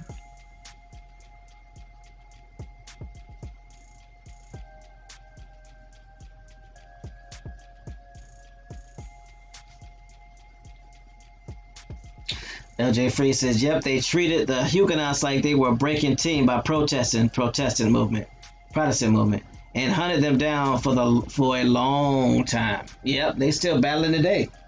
You have to ask yourself, why would the Spanish monarchy have any interest in chasing the Huguenots? Huguenots' beef was in France. Unless they were united. Yep. And wasn't France split into two groups? Northern France with the Catholics and Southern France with the Protestants?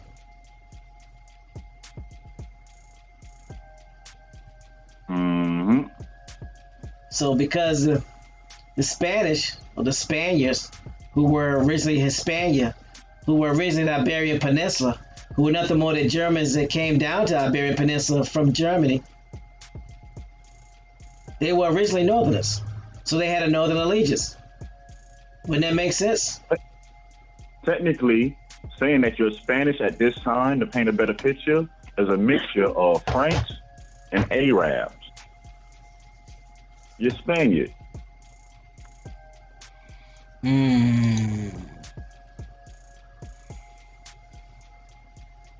Why else do Spanish share Arabic words? Come on, relatives. Think about it.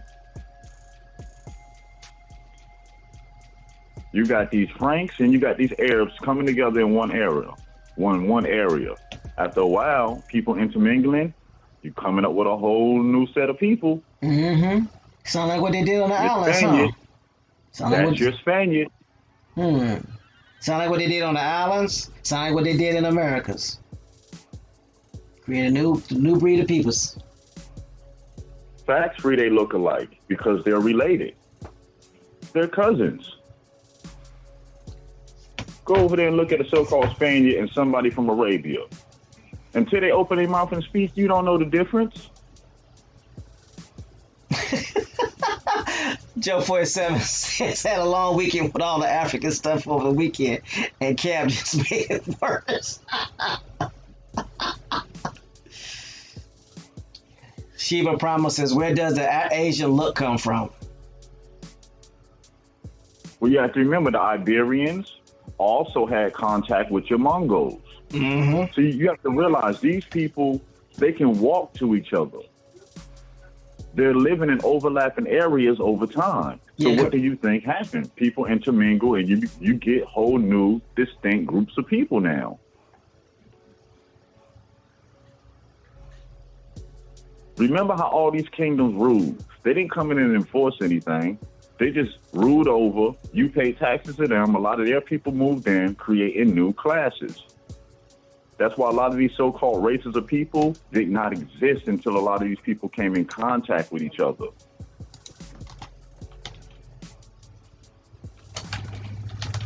Think about it. Ain't nobody talking about no Spaniards in the 1300s or the 1100s.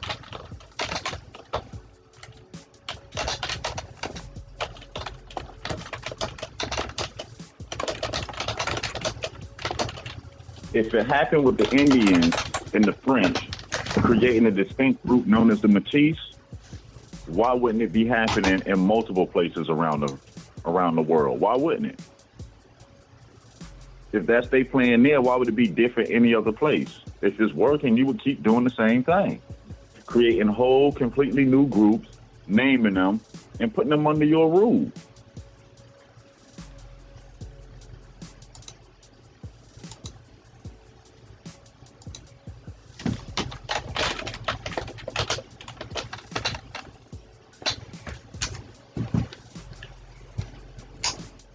Wow, wow, wow, wow, wow.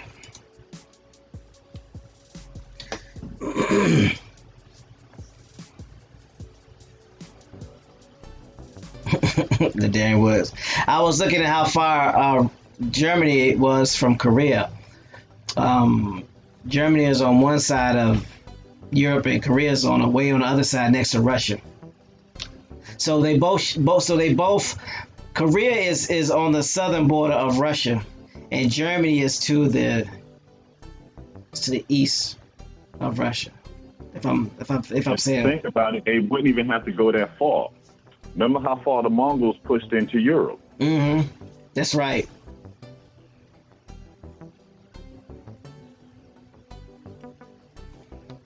So let me look at Russia.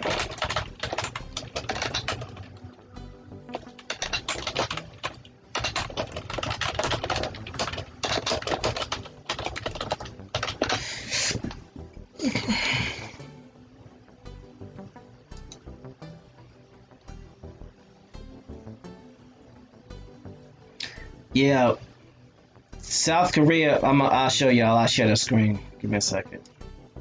You know what's funny that I'm thinking now? What's that? Out of 4 came 7. Mm-hmm. Talking about the Berlin. If you got 4 distinct groups on the planet, right? Mm-hmm. Forget this whole thing about color. Let's put people in groups by areas how they was doing it. So now you got 4 distinct groups. These 4 distinct groups, depending on where they overlap at, that's how you get your new 3.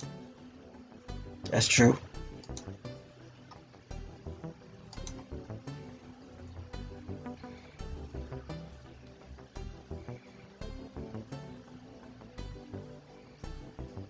So the green area is Russia. The orange area is South Korea. So North Korea will be north of South Korea. So see how close? Keeps popping up a word. So you see where Korea is in relation to Russia. Germany is to the left of Russia. And the Mongols, which were Koreans, pushed up into Russia to take control. So they would have easily been able to come in contact with the Germans, who were also battling with the Russians at the time for land. So they probably met somewhere either in the middle or the 1/3 to the left or to the right of that area of Germany. I mean of Europe. Just trying to give y'all some geographical context. Hopefully that helps.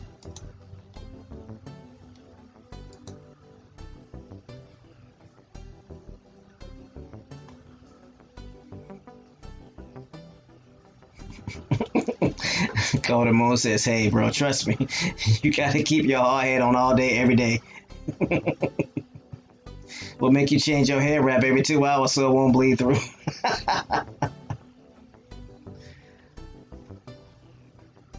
So remember, Hispania is the Roman name for the Iberian Peninsula and its provinces. This is something y'all should not forget.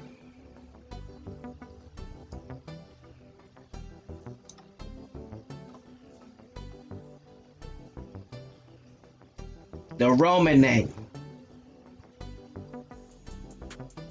And what language did the Romans speak? They spoke Latin. What does Latin come from? Ladino. What does Ladino come from? The Micmacs. Or the Micmacs.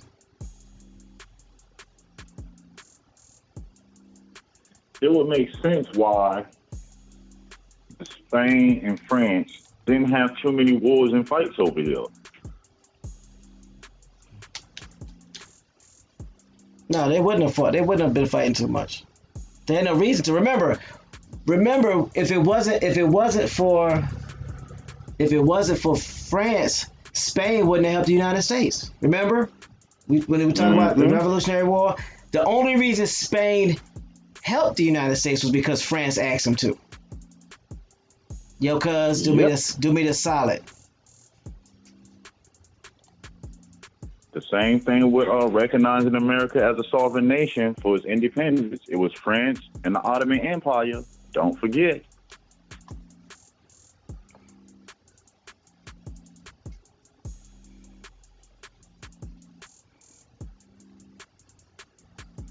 So, but America had embassies to the Ottoman Empire ever since the 1800s. Come on, man.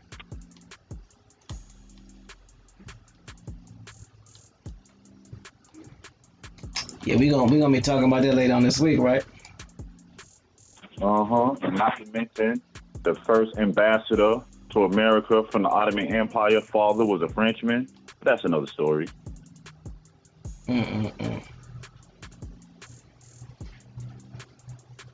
So then we're going to tie into why there's such a hard narrative for the Spanish rule, for the Spanish dominance, because it ties into somebody's mama. With all due respect,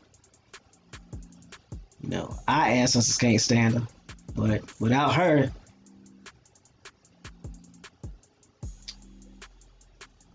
people are looking very different. We're gonna leave it like that for now.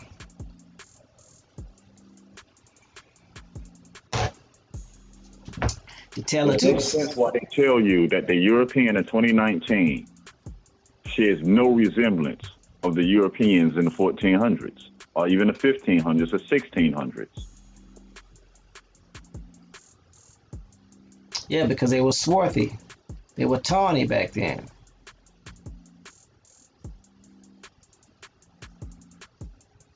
Look at it this way. If you identify as a language, there's two cultural influences in you.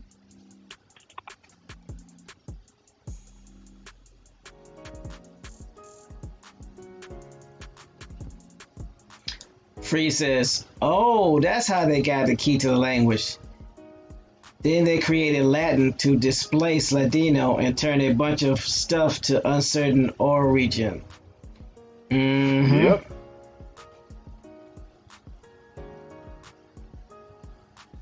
Because remember, again, go ahead.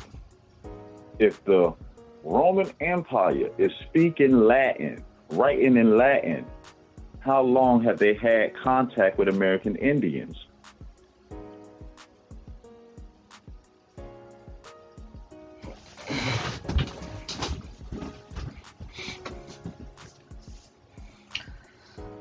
Oh, wow.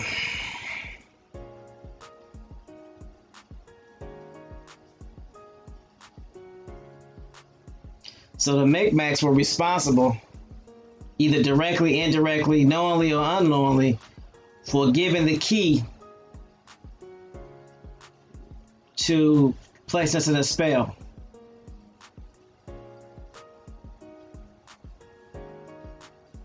Because remember, they were influenced by the Northerners who spoke French.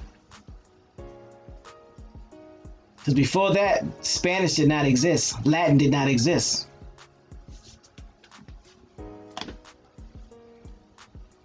Matter of fact, when did the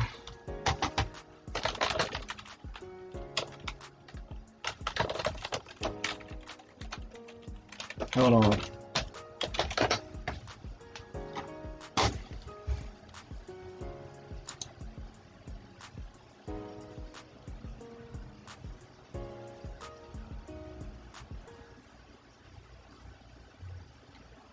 So I'm looking up the Micmac right now, trying to find out when they actually created.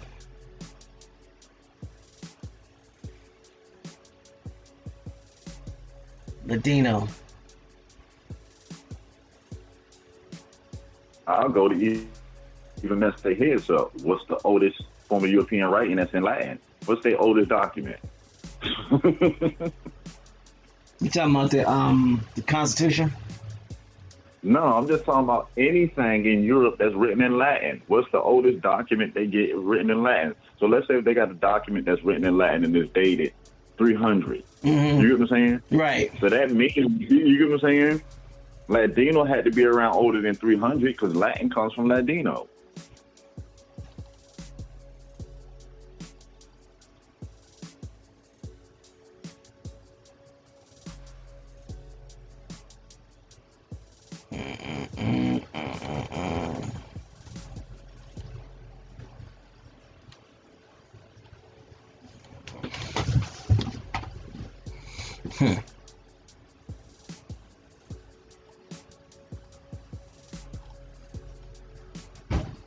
And your Micmacs, remember they were influenced by the Northern French who were Catholic.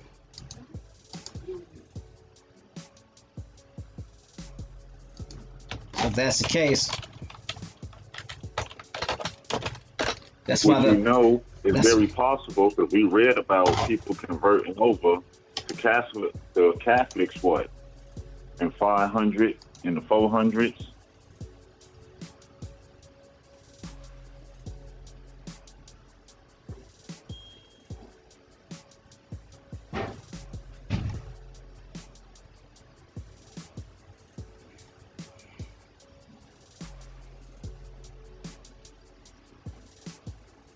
You know, in Europe in the 1100s and 1200s, 1300s, they were speaking Latin. They were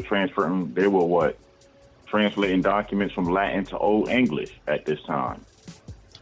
Boom, found it. Micmac hieroglyphic writing was a writing system. Oh, I gotta change the share my screen. Sorry, y'all.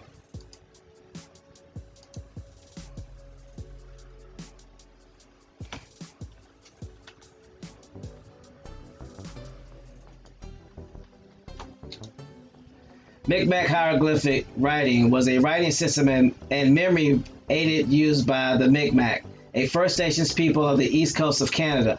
The missionary era glyphs were logograms with phonetic elements used alongside Schmidt and Marshall, which included logographic, alphabetic, and indigographic information. They were derived from the pictograph and petroglyph tradition. The Micmac, the glyphs were called Comquijigui Casico, or suckerfish writings, which refers to the tracks the suckerfish leaves on the muddy river bottom. It says scholars have debated whether the earliest known Micmac hieroglyphs from the 17th century qualify fully as a writing system rather than as a pictograph mnemonic device. In the 17th century, French missionary Chrétien Leclerc adapts the Micmac characters as a logographic system for pedagogical purposes. What is pedagogical?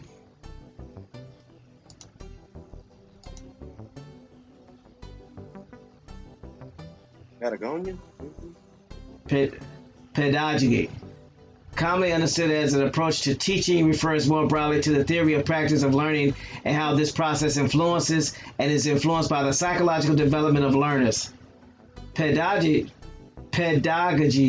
taken as an academic discipline, is the study of how knowledge and skill are imparted in the educational context and is considered the interactions that take place during learning.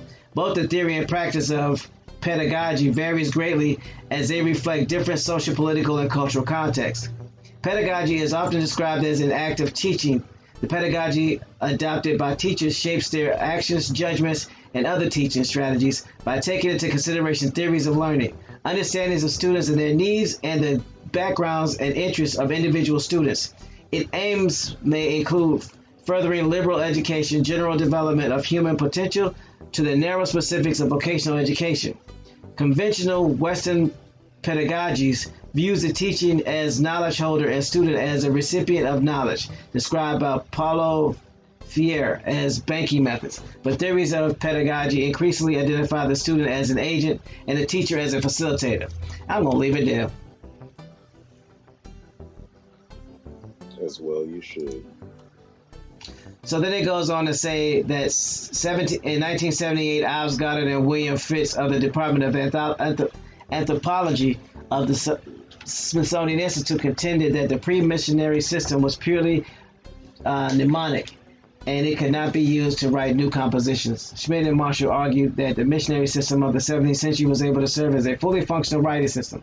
That would mean that Mi'kmaq is the oldest writing system for a native language north of Mexico.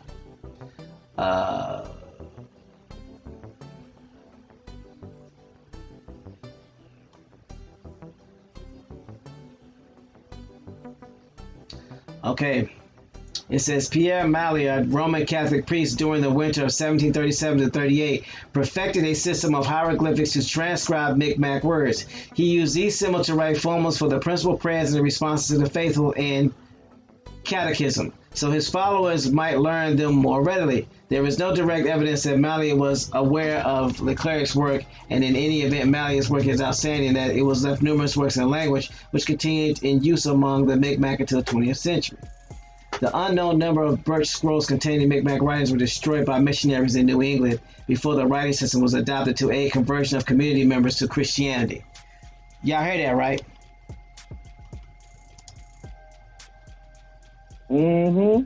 They was using Mi'kmaq writings to convert, or the transliteration of Mi'kmaq to convert people into Christianity, because it was an easier learning system.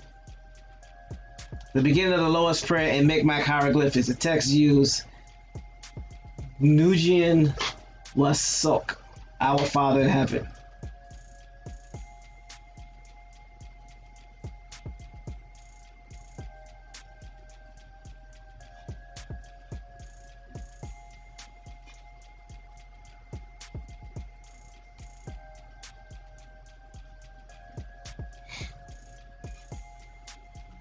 Rainstorm says, yay for dumbing down the people.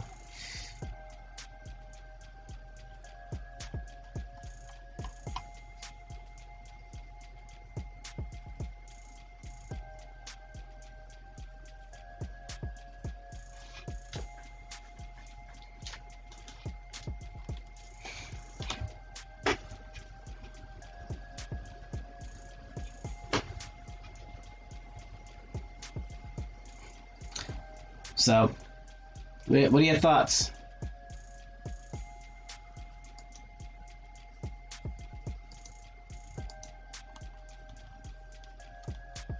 Any?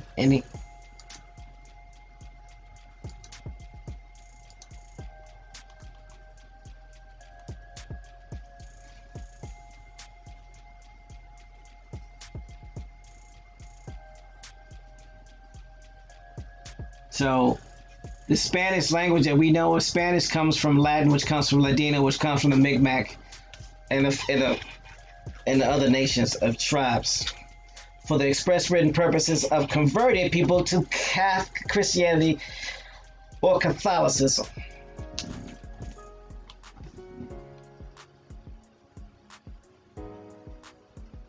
Express purposes of.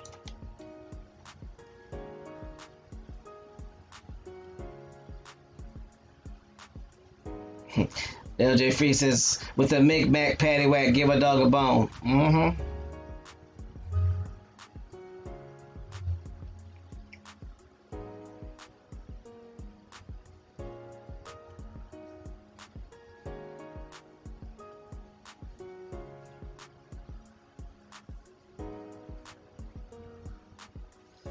Where'd you stop off reading, no sellout?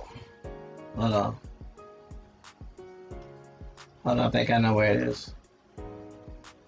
History. You said history was where you stopped off? Okay.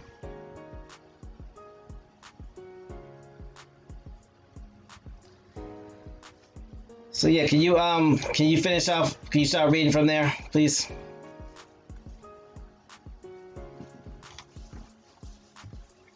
Let's see.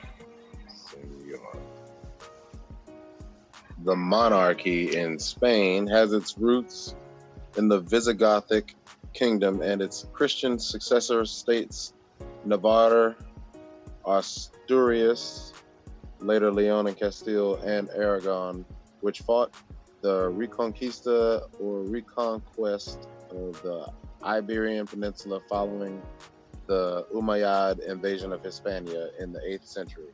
One of the earliest influential dynastics was the House of Jimenez, which united much of the Christian Iberia under its leadership in the 11th century.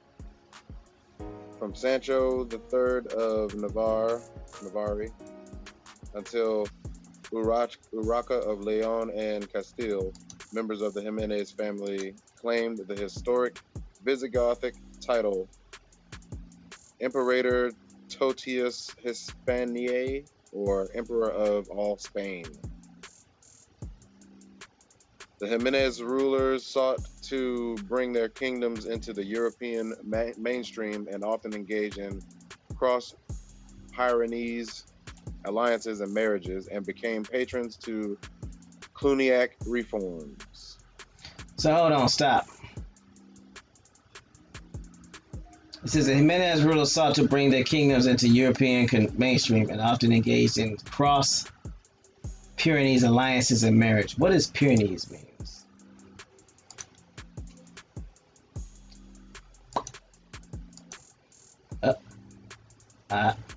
That wasn't good. Hold on.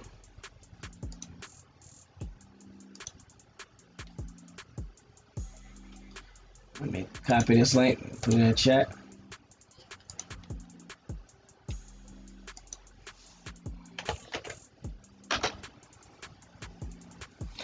It says Pyrenees is a range of mountains in southwest Europe that forms a natural border between Spain and France, reaching a height of 3,404 meters altitude at the peak of Aneto. The range separates the Iberian Peninsula from the rest of the continental Europe and extends for about 491 or 305 miles from the Bay of Biscay, Cape Iger, to the Mediterranean Sea, Cap de Creus. So basically, the Pyrenees Mountains separate Spain from France. It's where the Kingdom of Aragon sits. One of the houses of Spain. Well, one of the European houses. So they engaged in cross-Pyrenees alliances and marriages and became patrons of Cluniac reforms. So they basically started marrying amongst their family the French, basically.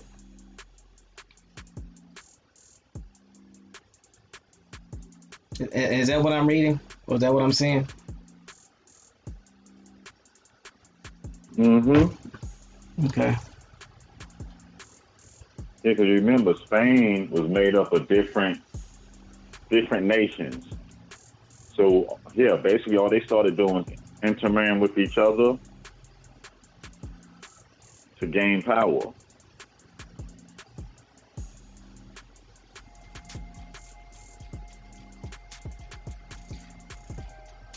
But at this time, you see that they're working hand in hand with the Iberians. Right.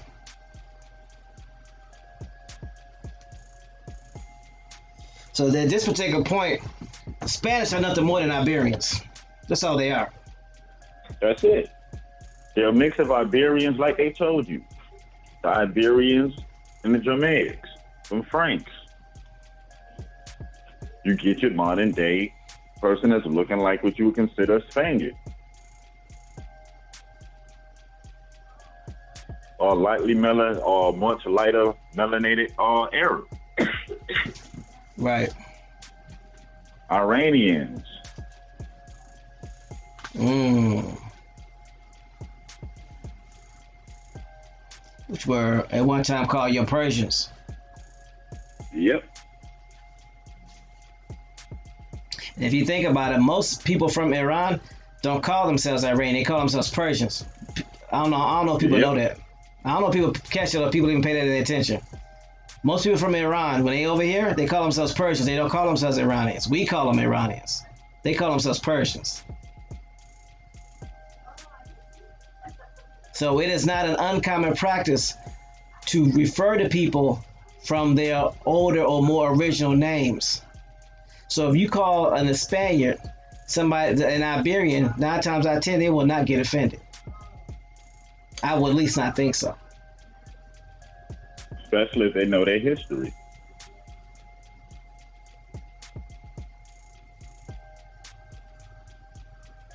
So that should tell you something. But if you never talked to somebody from Spain, you would be making assumptions.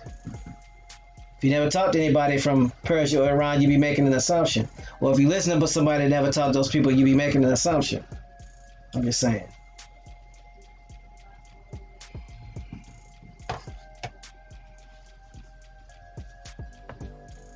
So, something to think about.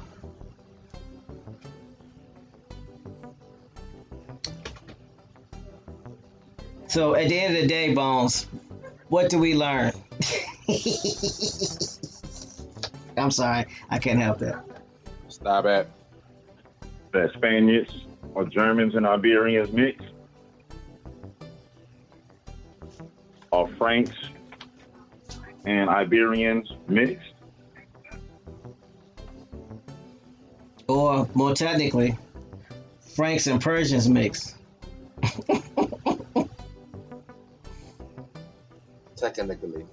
Technically, or Ottomans, Turks. Yeah, let's go with the Turks.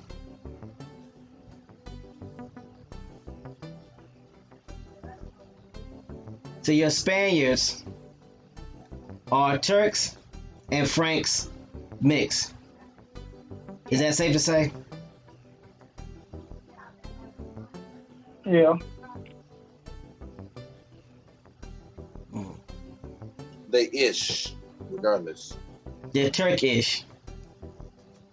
but even with Turkish, something like, what is Turkish? I don't know. I know Turks are mixed with American Indians. Mm-hmm. And French. Okay. And some Ottomans. Turkish, something like. Remember that ish?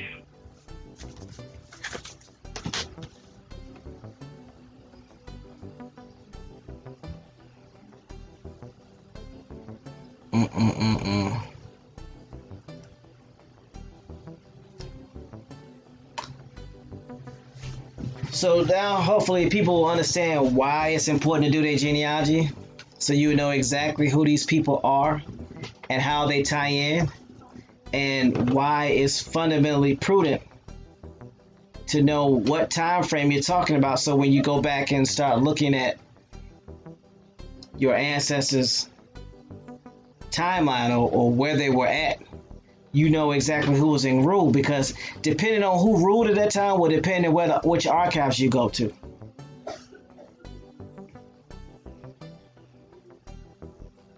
So that's why that's important.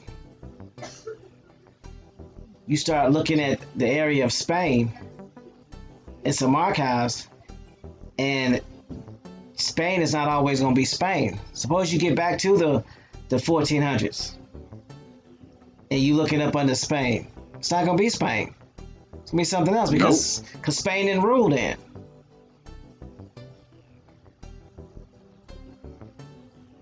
Their records will start at 1502.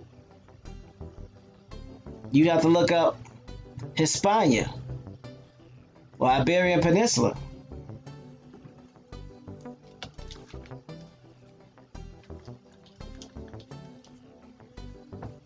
So at the end of the day, it's very important, it's very crucial to know not only who you are, but where in time your ancestors were, so that it'd be easier to find out who you are.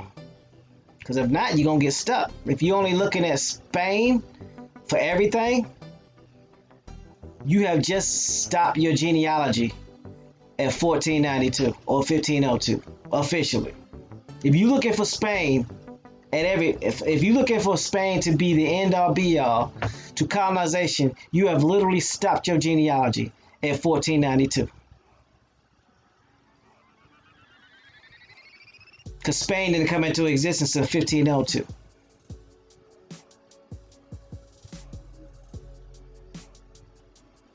If you don't know to go to the Ottoman Empire or look under Hispania, and the only thing you focusing on is Spain, how much benefit is that going to be to you when Spain didn't exist then?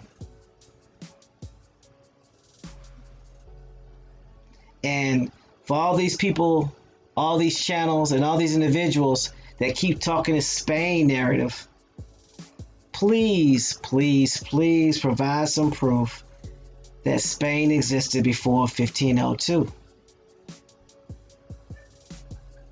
Please provide proof.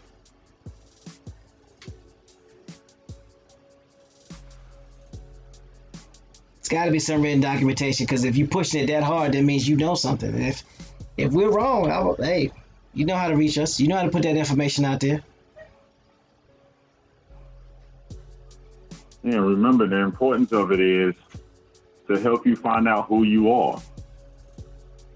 That's why they're hitting hands behind the scene. The more and more you can uncover about them, the more and more you uncover about yourself.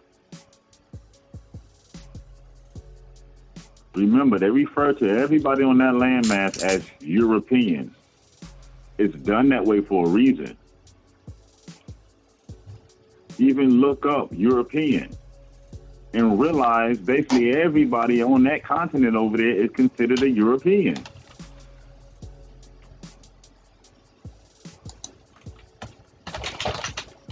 We're taught to look at them differently.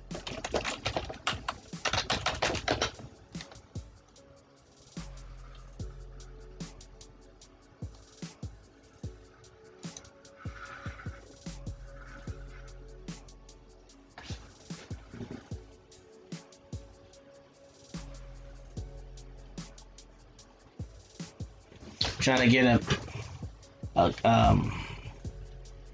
a good example of what constitutes Europe, so people won't think we're just making up stuff.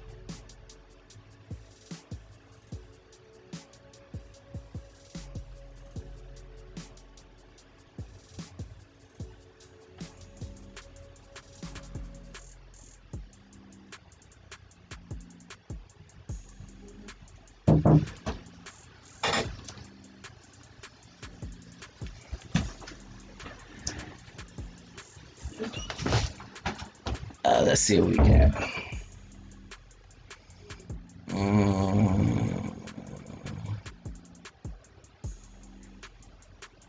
Now, would it make sense why Christopher Columbus or Colombo would have AKA Moors with him, AKA Ottomans on the ship? Because they were partners.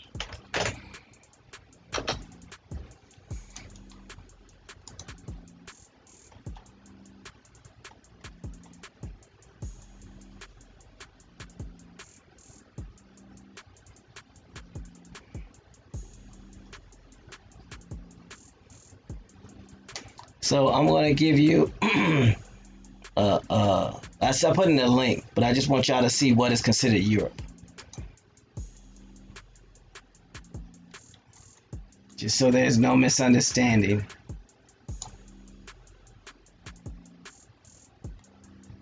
There we go.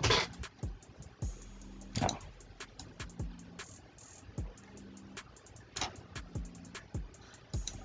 Give me un momento, por favor.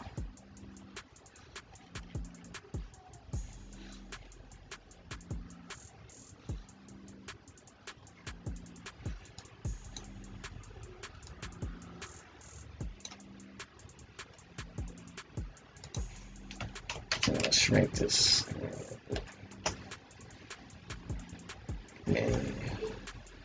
Almost got it. All right. So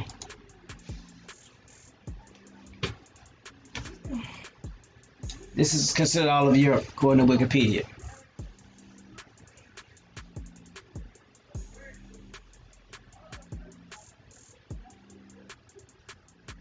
Can anybody see that? In the southeast portion, right below Portugal, what do y'all see? Spain, right? That's considered Europe too.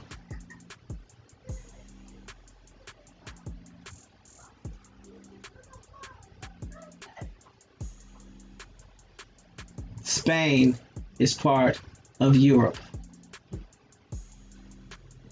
There's even a land bridge that goes into Africa that's part of Europe because it's part of Spain. Yep, the northern parts of Africa. Spain is not separate from Europe.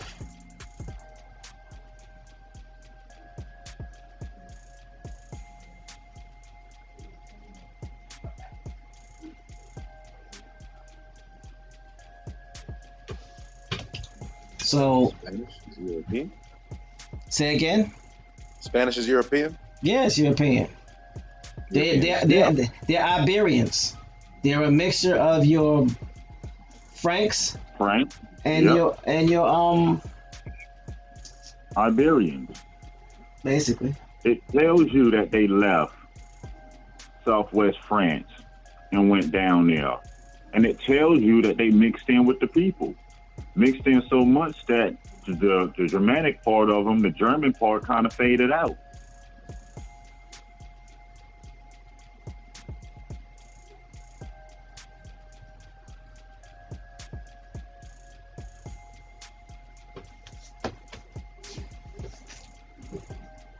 So, for those that are trying to push that narrative like Spain was some isolated place that is as old as France or Germany, and it's not, need to stop it. France is a new kid on the block. I mean, Spain is a new kid on the block. It's not old, it's new. It's Also Iberia. remember, before 1492, the land that you call Spain was under Islamic rule. Remember where the Crusades went down at. Not only that, but the language didn't even exist then. Latin didn't even exist then.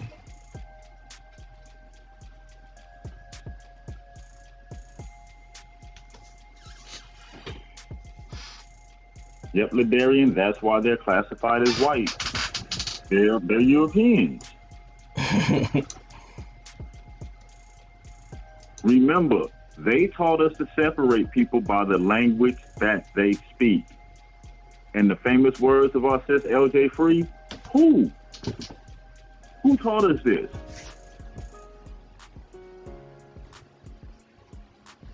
We learned it in an industrialized school system. Who came up with the school system? Who came up with the program for the school system? But these happen to be the same people that's trying to tell you you African.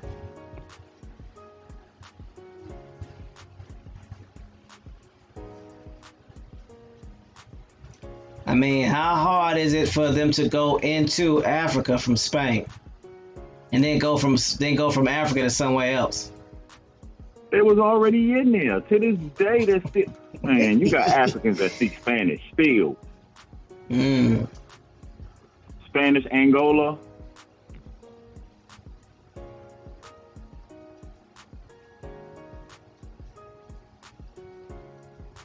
So why is it that people want to talk about the western part, the eastern part of Europe, but they refuse to talk about the middle part of Europe and the western part of Europe? Can somebody explain that to me? When the oldest part of Europe is France, The center. but everybody want to talk about Spain like it's old, and it's not. Spain is a created construct. It's created people.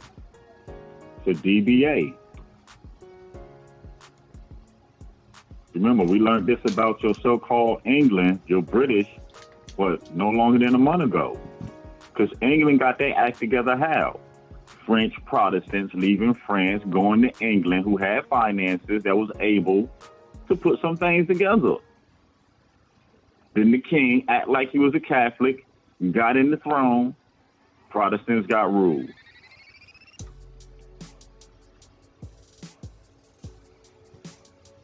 And didn't they stop their war versus the Protestants and came back together? Yeah.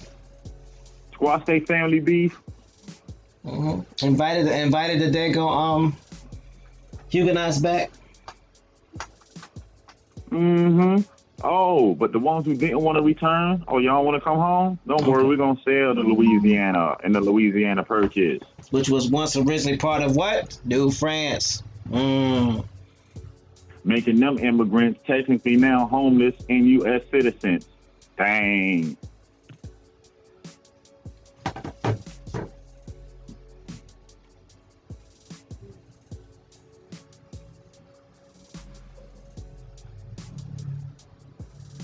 Ladies and gentlemen, boys and girls, what did we learn today? Don't trust France.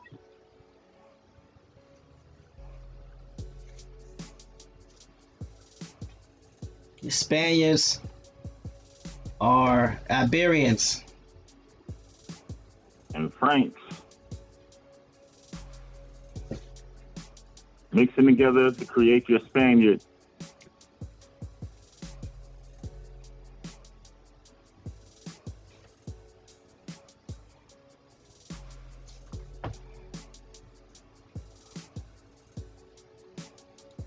Gives a whole new meaning, without being derogatory, but gives a whole new meaning to beans and franks, don't it?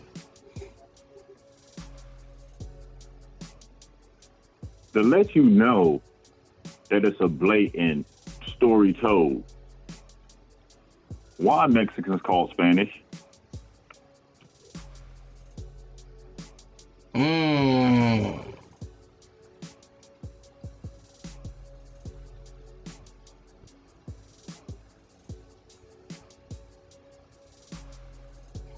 Indigenous America Leo says, so you telling me the Germans are just some thoughts, excuse me. Yeah, in a sense, for lack of a better term for 2019. Yeah, I don't want to use that word. I'm the heir. I ain't say it. Thomas, you owe something in the swear jar. What? I said thought. Yeah, Black Thought. I got you. I understand. He is a lyricist. Jay Sasquana says, what took them so long to become king and queen of Spain? What took them so long to create Spain? Well, because it was the Iberian Peninsula. Before that, it was ruled by the Ottoman Empire. It was under Islamic rule. Spain didn't exist before then. It was Hispania, aka Iberian Peninsula. And the French came down and they got the party. Lady J says another thing. How was Christopher Columbus Hindustan? So how was Christopher Columbus Hindustan? So how he maybe know they called us Indians, or he knew where the hell he was going already, if they were already using our language. Facts. If they speak in Latin at this time, they already know about the American Indian. Latin comes from Ladino. And remember, he had interpreters. Those interpreters spoke to the people from the Americas. How'd they speak to those people if they didn't know the language? I mean, the Ottoman Empire got maps dating back of the Americas with tribal names on it. They already had maps.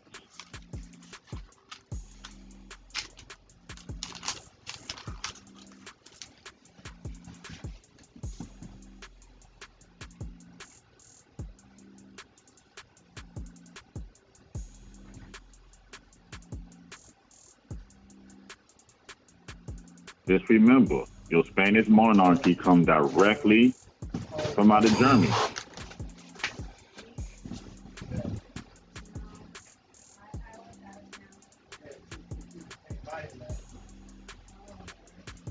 David Court says, do you have that map? Yeah, they can have a couple Iberian world maps pulled up for tomorrow. Yeah, you get those from the what you call it? Give me a second. Let me see.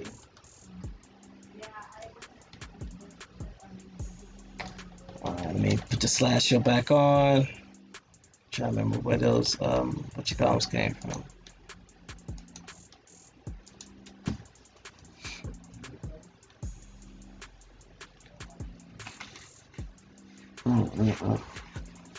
Hopefully this has been beneficial. Which goes back to why we always tell people they need to know their genealogy. Because you're gonna find out you got peoples all over the place. And like we know, and like it's always been said, your generation doubles what every 10 to 20 years. So you don't know who is in your genealogy. You got 2 grandparents, then you got 4 grandparents, then you got 8 grandparents. That's 4 generations. Now, don't also forget, they have relatives who have relatives who have relatives who have relatives, sisters and brothers, cousins and aunties.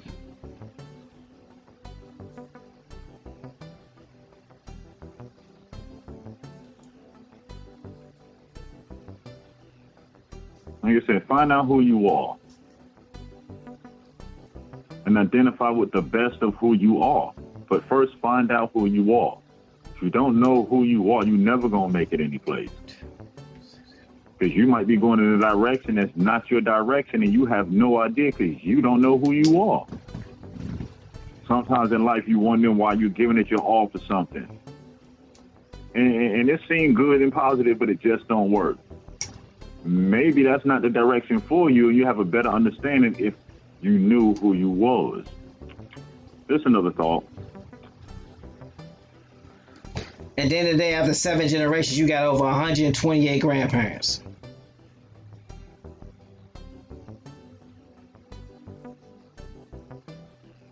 Seven generations, you have over 128 grandparents. So you don't think there's no way possible that you got a whole bunch of people in your family. Okay.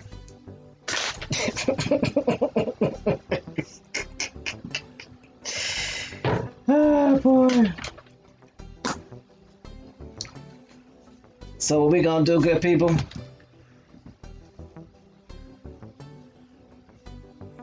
We're going to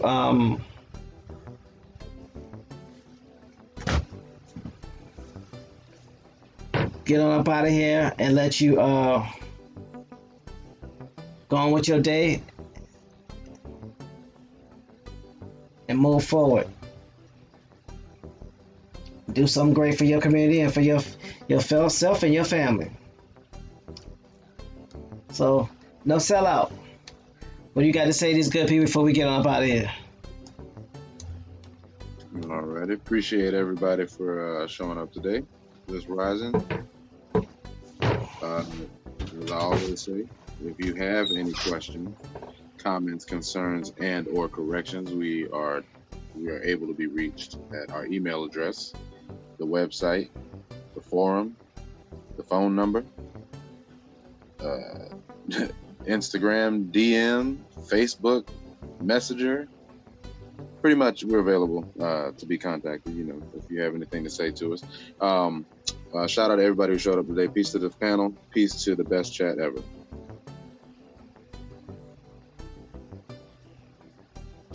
All right.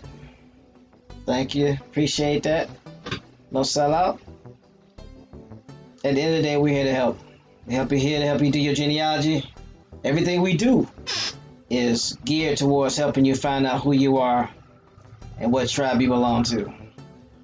whether it's an American Indian tribe, a house in Africa, a clan in Europe, or a Native American tribe.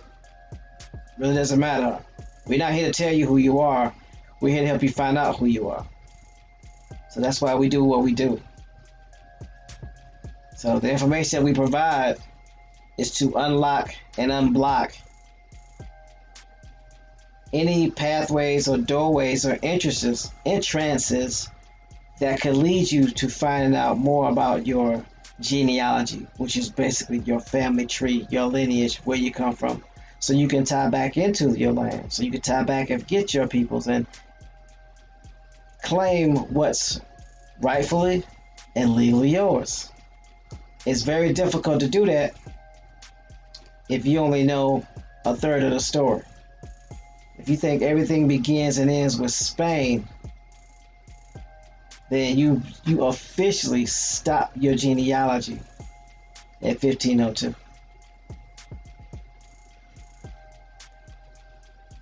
Legally. If you think everything begins and ends with Spain, I'm just saying. Now I wait for somebody to prove that wrong. Not to say they can't. I just wait to see if it can be done. Yeah, man. Hopefully this has been beneficial. Want to give a shout out to the new subscribers. Shout out to the silent majority. Those of you who are out there that are listening, taking this information down and doing great things for your community in silence. I want to say big shout out, big up to the greatest chat ever. Thank you for keeping us accountable, making sure we stay on top of what we're supposed to start doing. Indigenous American Leo, you can't stop calling them Aryans when the majority of them switch to a Trinitarian form of religion. You can't do that.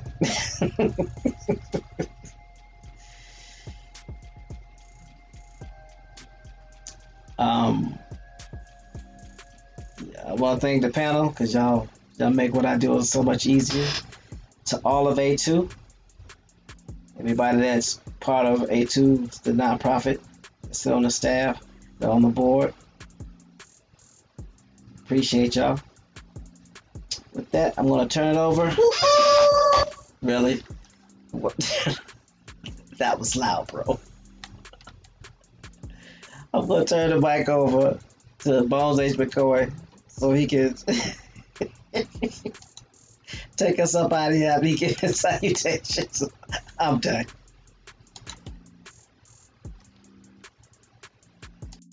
All right. I'd like to thank the panel for the time and work they put in.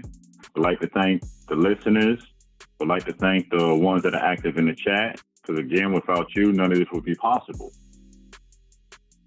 And if we take anything from today, let it be that we must get out of this mental state to where we allow people to tell us what is, and we take it as facts. That any information and all information should be vetted and researched. Because what good is the information if you don't know the person that's giving you the information? If you don't know the beliefs and the stance of the person that's handing you the information? Let's not make the mistake to get caught up in somebody else's narrative, to keep busting our behinds to helping somebody else further their goals in this game. So let's make sure that we teach the next generation that anything that you hear and see, research it, dig to the bottom of it. Don't stop, leave no stone unturned, and see how it ties into your genealogy and into your story. So on that note, it's always a good time when we kick it with the relatives. No place we'd rather be. Until tomorrow's show, everyone have a very, very blissful day, and peace.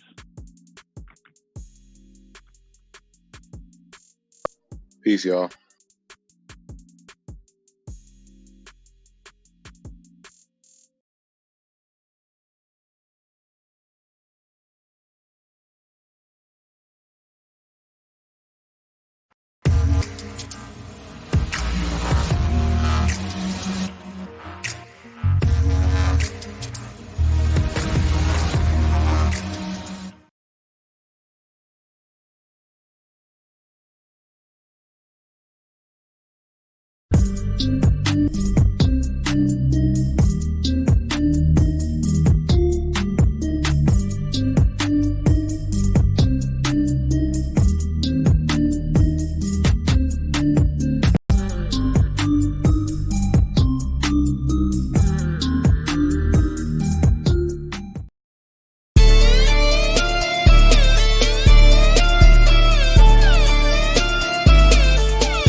Warning, warning, warning. Hard hats, pickaxe, shovels, boots required.